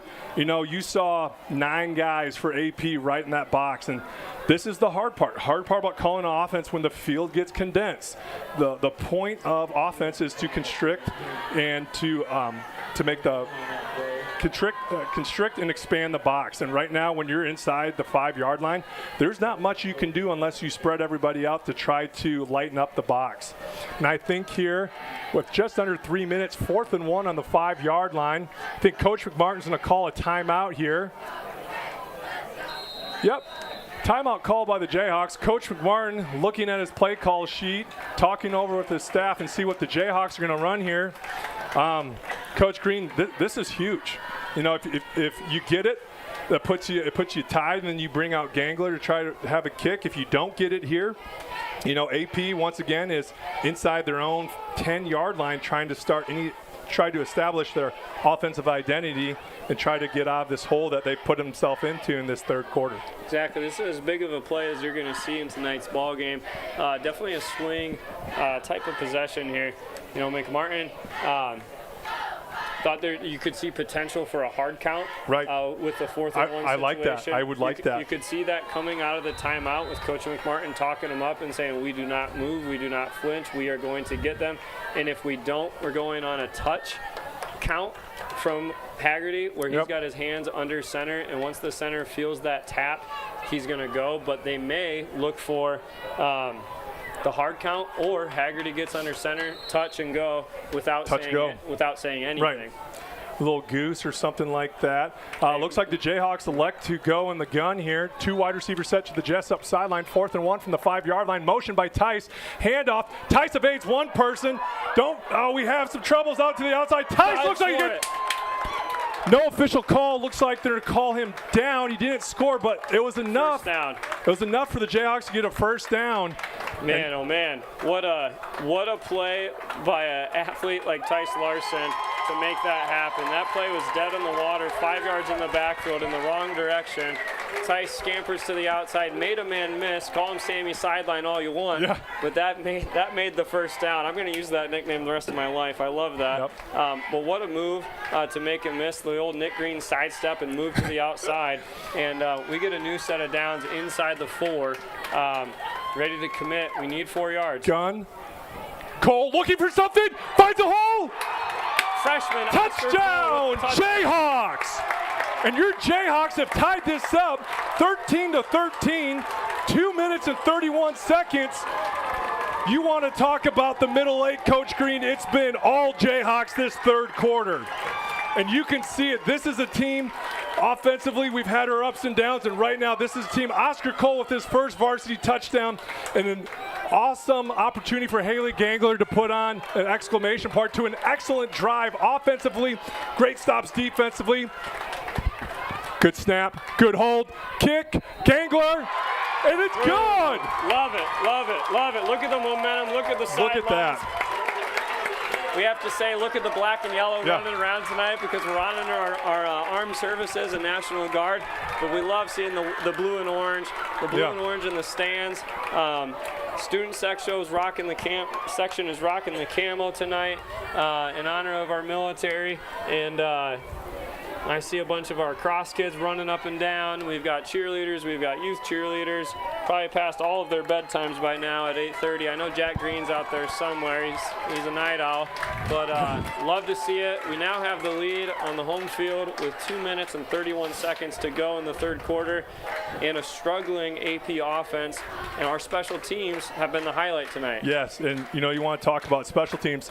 Now here we go. This isn't exactly bend don't break time, but this is where Coach just used to tell them, hey, we got to run our lanes. We can't take anything off here. This is pivotal. If we can get AP to go another 3 and out here, that's a huge momentum boost. If they can extend this drive, it leaves a little doubt for the Jayhawk defense. It gives some success and confidence to the AP offense, who hasn't done much this third quarter. So no let up here. Let's get a good kick. Nothing out of bounds to slow the momentum. And let's see what the AP offense can do here. Yeah, sometimes the most dangerous thing is that high school head of confidence here is we can't forget our jobs. Yep. We can't forget our task. We can't forget to run our lanes. We still need to contain. Tice is going to do his job. We've seen a variety of kickoffs this year, whether it be the soccer style that lands at the 20. We've seen the pooch that lands at the 35. We've yet to see an onside. Not probably the time for that. But if we can ride the momentum of a big kick and great coverage here, love the idea of seeing them inside their 25 to start this next drive. Tice Larson going up, and boom, nice soccer style kick over the head, and it's going to be touchback. On the one. It's on the one. What a kick. Nothing but Jayhawks looking there, and a good tattoo tackle. Looks like there for a second, Green, we're going to see a touchback. I know that's hard to come by in high school unless you usually have a soccer-style kicker, and it died right at the one. Ball touches in the end zone. It's an automatic touchback, and special teams having a hard time getting going here for the AP Falcons as they take over with the ball on the 1st and 10 on the 15-yard line. If you've ever played the old arcade game, Topspin, the golf game, Tice was rolling that white ball back to get it to stick on the one there. That was a great job. You couldn't have asked for a better kickoff. 1, to clear the returners, and 2, stop on a dime on the 1-yard line with that backspin. Great opportunity here. I said inside the 25, didn't I? We're inside the 20. Handoff, AP, Prusner, nothing going. And Jayhawks, that entry, man, it's such a high coming off here. It's 2nd and 11 for the Falcons. going to be super interesting to see what they're able to do. Only passed one time so far. Yeah, you start to wonder with the success our defense is having between the tackles and making contact at the line of scrimmage with our blitzing linebackers. Do they try to test our corners? Do they try to test Aiden Youngblood over the top just with a quick hit, just with a tight end touch? Here we go with one. They are going deep, coming across the middle. Waller. Oh, nice hit! Great pursuit, great pursuit. I thought they had him on the in route. They had a nice dig going across the middle, but too late developing. I think it was the halfback or someone out of the backfield because Waller did not have time to see him. They had a post combination coming down the center of the field that we had well covered, and it's almost like we were on the headset there. That was fun to see the defense answer the call there. You know, that's a great job, and this is the hard part when your identity is in the run game, and just a great job by the Jayhawks to sniff that out. It's going to be really interesting to see what the Falcons do. 3rd and 15, 11-yard line with 1:06 on the third quarter clock. Motion, double motion. I don't know if both got set. It's good. Waller, yep. So we're going to see an illegal motion on the offense. Waller looks, throws it, and it's going to be incomplete. It's going to be incomplete. It looks like we're going to decline that penalty, and we're going to have a backed-up punt here from the Falcons.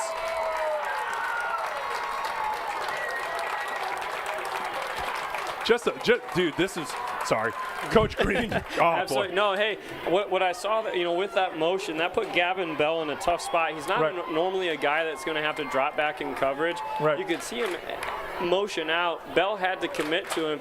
Definitely not a similar position for him, but he was floating back with him in his coverage. Just did a nice job, I feel like, stepping up, doing something that he's not normally asked to do. Normally not in that outside, maybe a nickel type of position. Yes. Where Bell is at. But we are set up deep. They are not in a punt formation. No, and I think that was come out, just break the huddle. We're going to call a timeout. Aiden Youngblood's heels at the 45-yard line. I'm going to go out and say this, probably the most dangerous returner in 1A right now, and his stats will back up that claim. And it's going to be interesting. The ball at the 11-yard line, you're probably going super tight splits, maybe bringing in your wide receivers to give you max protection on this, because any type of block punt or just a tip and punting game so far for AP being less than desirable. It's going to be really interesting. Going for it right here on 4th and 15. Actually, Coach Green, similar spot. I've gone for it for 4th and 15 on this similar yard line when we played North Fayette back in 2022. RT ripped it to Brevin Dahl, and it was a touchdown. So it's a really tough spot if you're Coach McMartin and Coach DeSouza, because we have the momentum. You feel the need. Blitz all. Let's attack them. Let's finish this right here going into the end of the third quarter.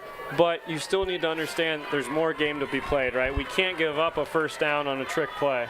AP brings it in on the wide side, and another just kick that punt that doesn't go super far. Coach Schuette's visor fell off on that one. If Coach Schuette was half the athlete that Joe Smines was, he maybe would have made that play. But looks like maybe 2 yards past the first down. And, I think AP's gone back and forth with some different punters this year, but a great spot for the Jayhawks to be in, 1st and 10 on the 25-yard line. You couldn't really have asked for much of a better of a third quarter. For the Jayhawks, you probably see a run here to get it to the fourth quarter, but this isn't a time to take the foot off the gas. You still got to be somewhat aggressive. Reese drops back. Ball for Aiden in the end zone. Pass and he drops it. Aiden Youngblood going back on film tomorrow. He knows he's going to have that back. Obviously, there was a penalty. I forget what the rule is in pass interference. In high school, it differs from play to play. Aiden, that would have been poetic justice. That would have been beautiful. But we're going to see what the call is, where they get the ball. Jayhawks are going to get it inside the 15-yard line with 41 seconds left to go here in the third quarter. It's just speaking of the play call there.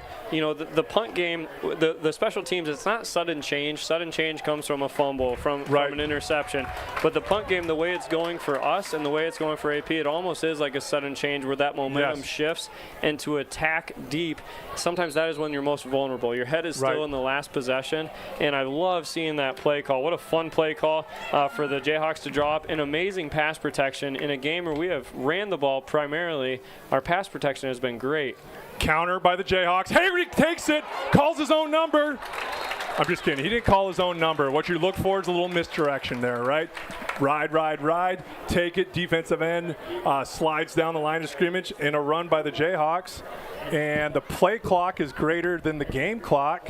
And looks like if I'm Coach McMartin, there's about a 5-second difference. I'm probably going to take this into the fourth quarter, riding this momentum, thinking about what you're going to do on 2nd and 7 on the 10-yard line. Once again, Jayhawks don't have to get a first down here. They don't have to get a touchdown here. They can get a first down and get a new set of downs. As the third quarter comes to an end, your Jayhawks are up 14, Falcons 3. This is good, Coach. You know, throughout the year so far, you know, we've always talked about, you know, we were in it the first quarter, halfway through the second quarter.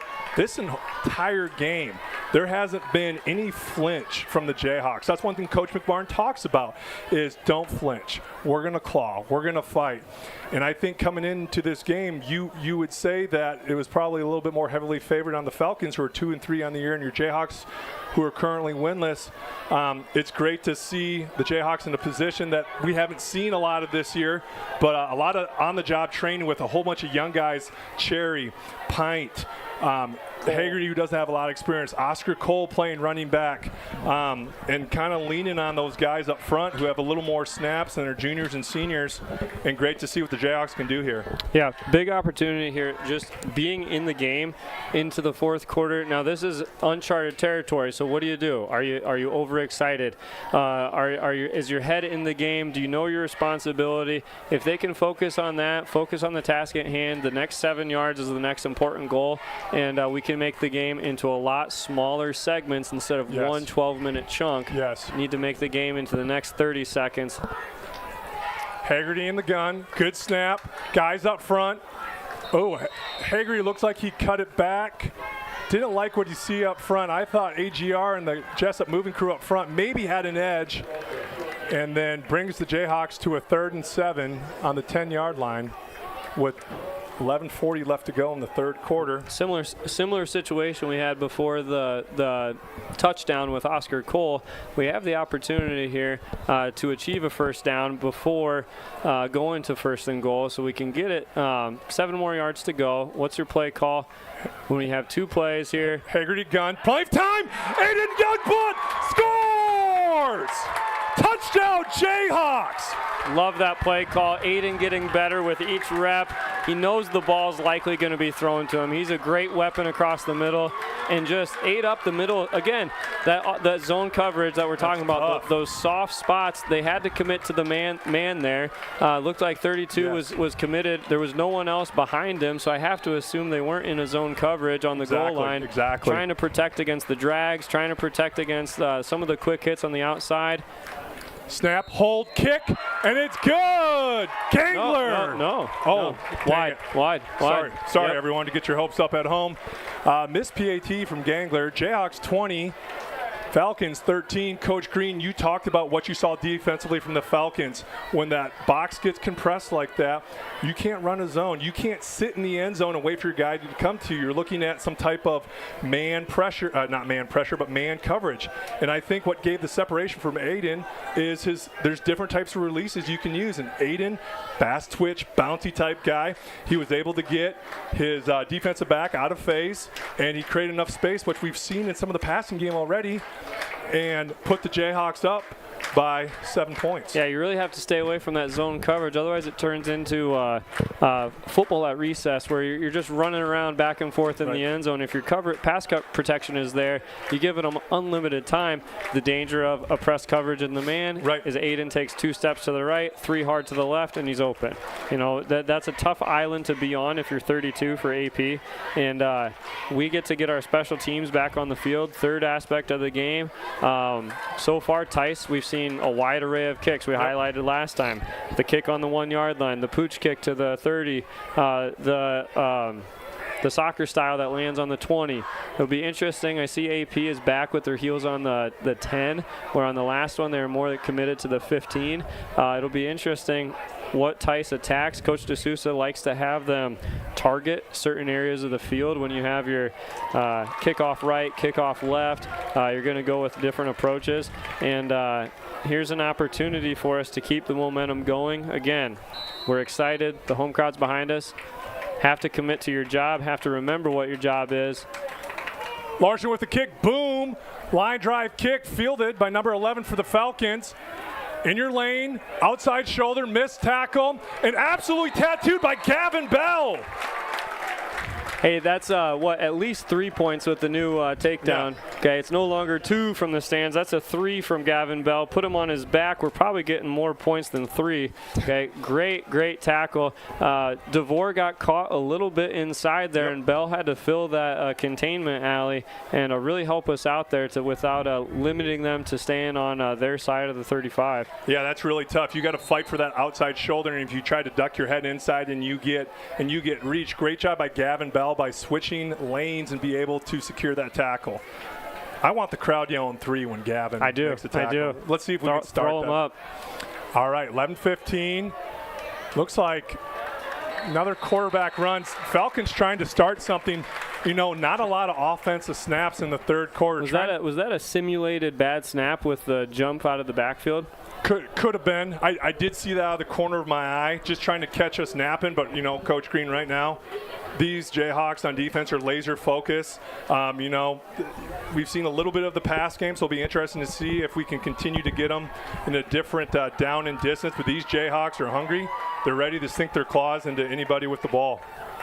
Inverted wishbone here from the Falcons. Handoff. Looks like a reverse. Student body right.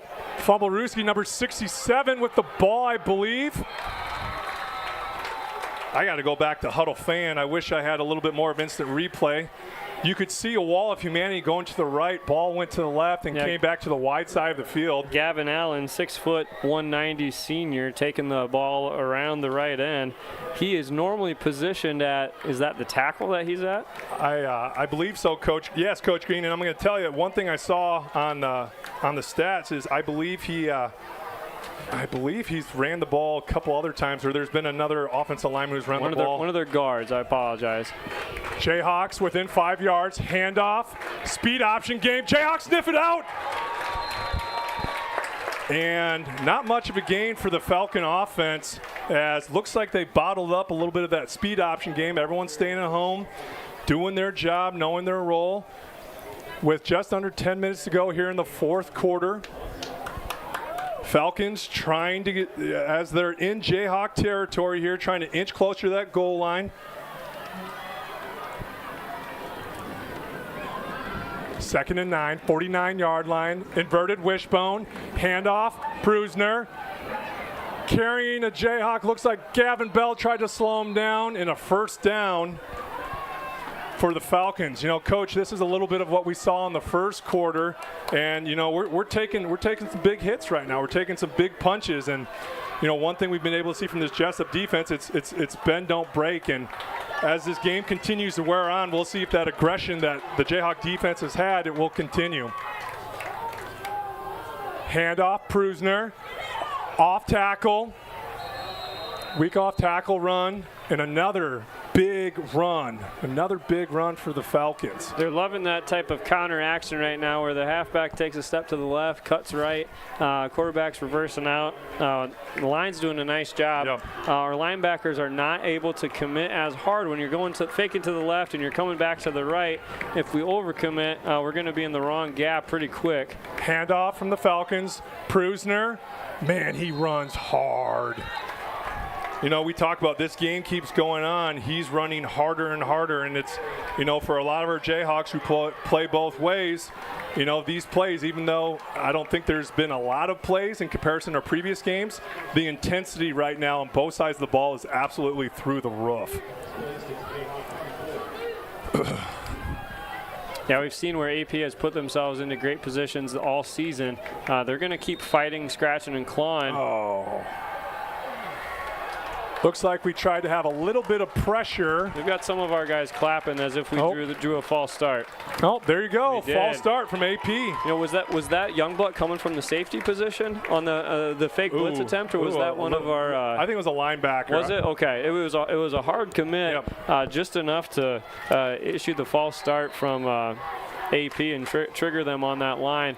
What a great call if that's the bluff you want to call there by Coach Sullivan to get them in a tough spot, get them out of their rhythm a little bit, because AP is doing a very nice job moving the ball right now. 1st and 15, 29-yard line. Waller out, sniffed out, missed tackle from a Jayhawk, but not before, brought down by Gavin Cherry, and I missed who the other Jayhawk was for a short gain. Bell got whiffed on the first one, but doing a great job staying home. What a tough spot to be in, to not be the guy that I'm going to tackle the quarterback from behind. I'm going to be the hero. He stays put. 11 guys doing their job. What a great job of slowing that play down, because that looked like if he's not there, that's an easy 7-yard gain to the outside.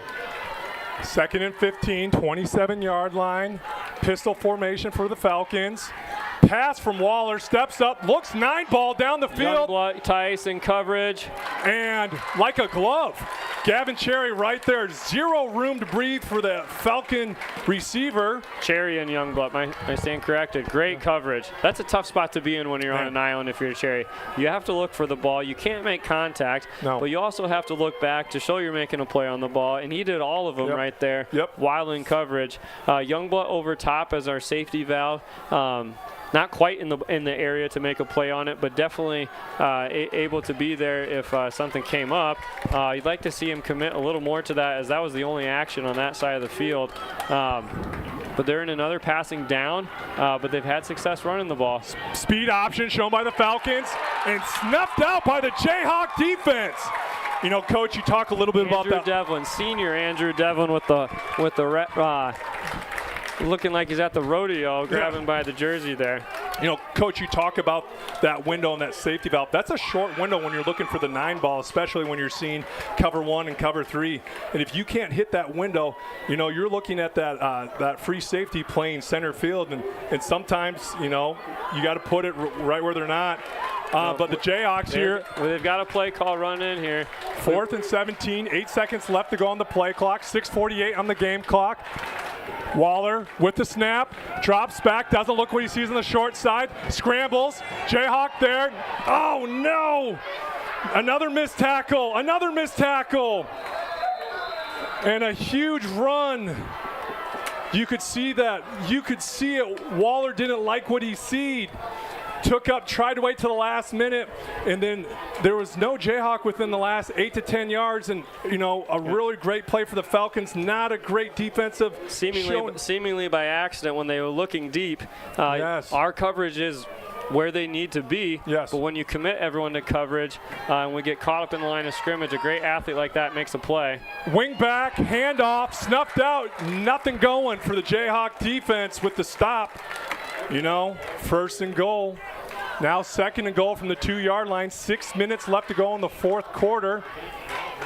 Big play for the Falcons. Coach, I'm going to say it again. Bend, don't break here, Jayhawks. You know, this can be the story of the game if we get our touchdown inside the 4-yard line and if we can stop them inside the 5-yard line for them. This is the story of the game right here at the 5 yards to go. I formation shown by the Falcons. Student body up the middle. Waller falls forward. You're going to call him down. Probably a yard. Yard or 2 shown by the Falcons. You know, Coach Green with 2 more downs here for the Falcons, with it being third and goal from the 5-yard line. I could see do that again on 4th down. Fake handoff if it gets to 4th down, and Waller running to the wide side of the field. Hopefully that's not what we end up seeing. Let's see another great stop here. Yeah, if you're not gaining ground up the middle, you need your athletes in space. Waller is their athlete in space right now on this drive. Prusner started the drive off. Waller's been moving the ball well. Inside handoff. Oh, Waller looks like he tried to go it to the outside.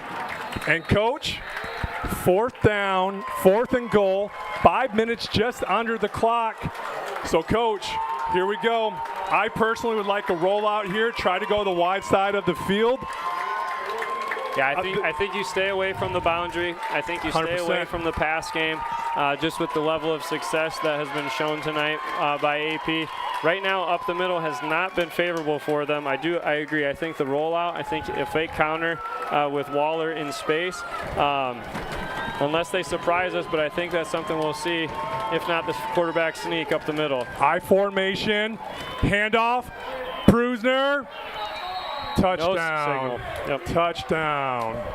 You know, that's tough, Green. You got to fight in a phone booth.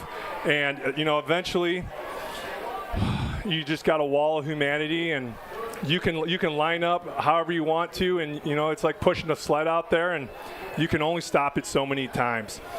So now, this next play call will be interesting. Yes. One missed PAT. I'm not sure what their success is on the year, but with the way special teams has been in our favor, and against AP tonight, do they go for the tie or do they go for the lead on the road? What's analytics say, Coach? They are split out. And it looks like they're going center. for 2 here. 4:20 left to go in the game. Looking for to go for it. Handoff, Prusner. No official sign yet, and Stop. no good. The 2-point conversion's no good for the Falcons, and the Jayhawks hang tough.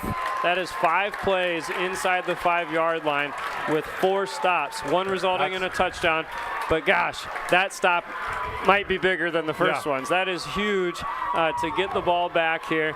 AP is going to be down 1 with 4 minutes, 20 seconds to go. We have returned a kickoff for a touchdown. We have 2 timeouts left. AP has 2 timeouts left. We have returned a kick. They have struggled in the kicking game. Do you see an onside? Do they trust their defense? I think they do. I think they kick it deep, but they probably keep it out of Aiden Youngblood's hands. They probably kick it short to force us to get the ball in a fullback type of guy's hands, linebacker type of guy who's doing the dirty work up front. And then our offense has to keep track of the ball. They're going to use their timeouts if they need to early on. If they can't get a stop on their own the first couple plays, you're going to see them start using timeouts. We need to probably execute 2 first downs, force them to use their timeouts, and then use the 25-second play clock as much as we can.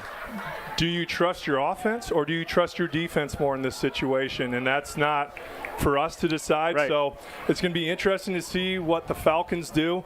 Coach Green, I think, you know, if you got any less, if you were at 3 minutes and 30 seconds, I think you got to go, or 3 minutes, I think you got to go onside.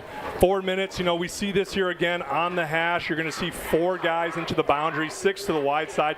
I think you got to kick it off. I think you got to kick it off and see what your defense can do. You know, their defense hasn't been porous all night. Third quarter was all Jayhawks, and I think you got to put the trust in your defense to be able to see what you can get. You're going to burn some timeouts, and you're going to have to go no huddle. Yep. We've got Cherry up front. Otherwise, we've got a lot of blockers up front here. Same approach. Oh, wonder. We are ahead of the kick. There's no flag. Did we call a timeout? I don't know if it's an offside. I'd be very surprised if we called a timeout with the play, the clock not running. They're going to walk it back. Let's find the white hat here, see.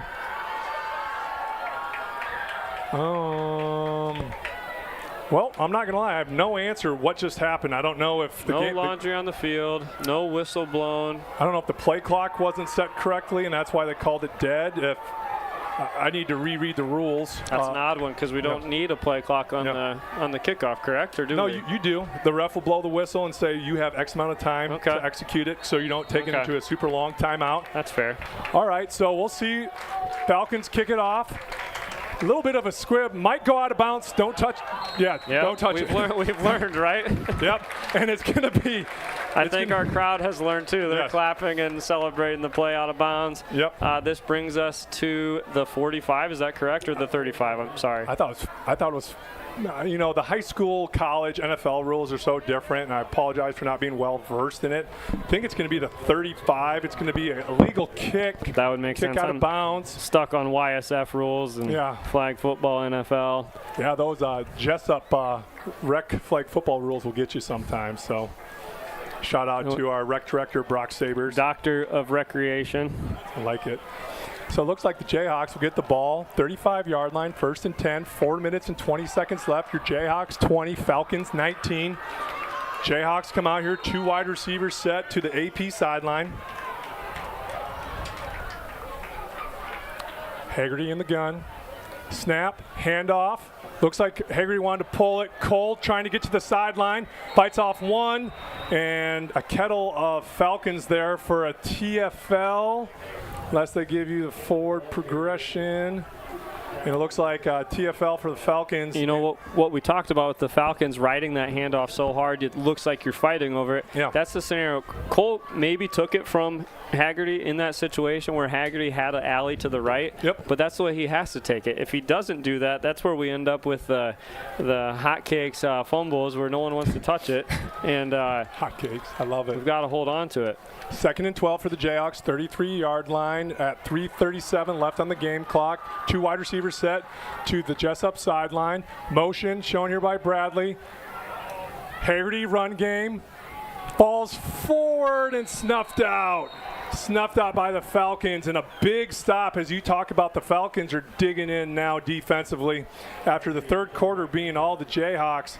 And coach, a pivotal 3rd and 12. And as much as you'd like to try to get the first down, I think you got to run it here. You got to burn some more clock. Yes, force AP to use a timeout if that's what they want to do. We can bring it down to 2:40 left in the game. 2:40 left with a punt, 20 seconds of action there potentially. You're looking at we have a play to run. Yeah, so we're going to bleed it as much as we can. We're going to use our own timeout, it looks like. Yep, talk about it a little bit. Probably is going to be a punting situation. I mean, you don't want to give the Falcons the ball at the 30-yard line.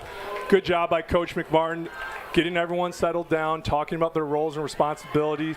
I don't think you have to sell out here if you're AP. I don't think you have to engage 8 to try to get better field position. You might have to do that under 90 seconds, but with 2 minutes and 43 seconds left to go, looks like we're going to see how special Jesup special teams are and see how the Falcons can progress offensively. Yeah, and if you're the Jayhawks, we had the interception early in the first half where we were looking to make a play happen. It was a tough play, tough throw across the field. In this situation, we don't need a miracle. We're in the lead. We need the clock to run. So it's not really the time to force anything. Let's rely on what's got us here. Dance with the one that brought you, and that has been our special teams tonight. But you'd like to see a solid gain here. Right. Jayhawks coming out. Oh, it's 3rd down. Sorry, I don't know why I was talking. It was 4th down. Excuse me. Drop back. Oh, middle screen and sniffed out by a Falcon, and that had potential. And Coach Green, where the laundry's at on the field, I think you're going to see that Oscar Cole caught it beyond the line of scrimmage, and you had linemen downfield. So that's going to be a legal man downfield. If that's what the call is, if the running back's behind the line of scrimmage, you can throw that. Good call, Coach. And that's tough, and Oscar playing some running back, and Oscar's a sharp kid, a witty kid, and I'm sure he knows that, but sometimes that ball will just drift on you and take you down the line of scrimmage. And so the Falcons elect to decline. Clock's going to run on the completed pass. It's going to be 4. Oh, hold on here. It should start when the ball is set. See what they're gonna. Okay. Jayhawks decline. Timeout Jayhawks. Nope, AP. Okay, I'm sorry. First you signaled us. I thought that was on. So good decision there by the Falcons. If you accept it, it's 4th down. Excuse me. If you accept it, it should be a replay, and then Jayhawks could take more clock off. So since it wasn't a huge play, I mean, it's 4th and 9 now. Decline it. Clock runs momentarily. Falcons take a timeout as they're looking to take the ball over here with 2 minutes and 37 seconds left to go in this 4th quarter. Your Jayhawks 20, Falcons 19. Coach D'Souza, whose name we brought up several times in the broadcast, making sure everyone knows their roles, responsibilities. Like I said, we're probably not going to see a huge rush here from the Falcons. Coach Green, this is why you play the game. This is why we're here. This is why we're here. 2 minutes, 37 seconds. It's a 1-point ball game against an NICL conference opponent, district play. We're going to see AP in every sport we participate in this year, and you got to start the fall off on a good note. Let's see what we have. 2.5 minutes to play. Number 11, Aiden Murrell, back to return for the Falcons. Good snap, kick, end over run, kick, fielded by the Falcons, and missed tackle by Oscar Cole. Gavin Cherry cleans it up, and the Falcons are going to take over what looks to be the 42-yard line with one timeout, 2:27 left. AP's run game has had some success in this fourth quarter. The danger of that, the clock will run every play. So do you have to go hurry up if you're AP, in the sense that when a play is finished, how quickly are you getting back onto the ball with their style of offense? You know, Coach, I think if you're going fast, you're looking at each play when the clock's running 10 to 12 seconds. If you snap it in a hurry up, you know, if not, then you're looking at 23, 24 seconds, and you know that's 7 plays. 6, 7. All right, drop back to Waller. Waller pump fakes, doesn't like what he sees, rolls out to the AP sideline, slips a defender, slips two, and tackled right at the 48-yard line. They obviously liked what they had on that send them deep and see what they can do on a scramble. I know we're in coverage. That hasn't been their MO all game, but I wonder if they're not thinking that Waller's athletic enough to set up a QB draw type of situation like that. AP out of the huddle a little bit quicker, 2nd and 1, run by Waller, gets out to the off weak tackle, and a smart heady play by Waller. Get what you need, get out of bounds, save the clock, 1:55, 1st and 10.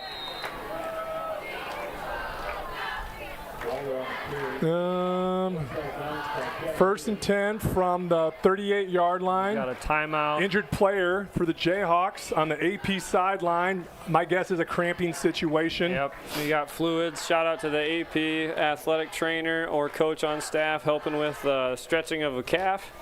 We got Manila and crew inbound. And you know what? How about the job that Manila does for our athletes? You know, you talk about first class, and you talk about a great program in town, Summit Chiropractic and Physical Therapy. We've had Manila here for 6 or 7 years. And she does a phenomenal job. You know, she gets students from UNI to mentor, and that speaks, you know, just high levels of who she is as a person and her ability to train and help rehab our kids. And just an excellent resource that we have here at Jesup for our Jesup athletes. And her commitment is on par with any head coach we have in our staffs and our programs.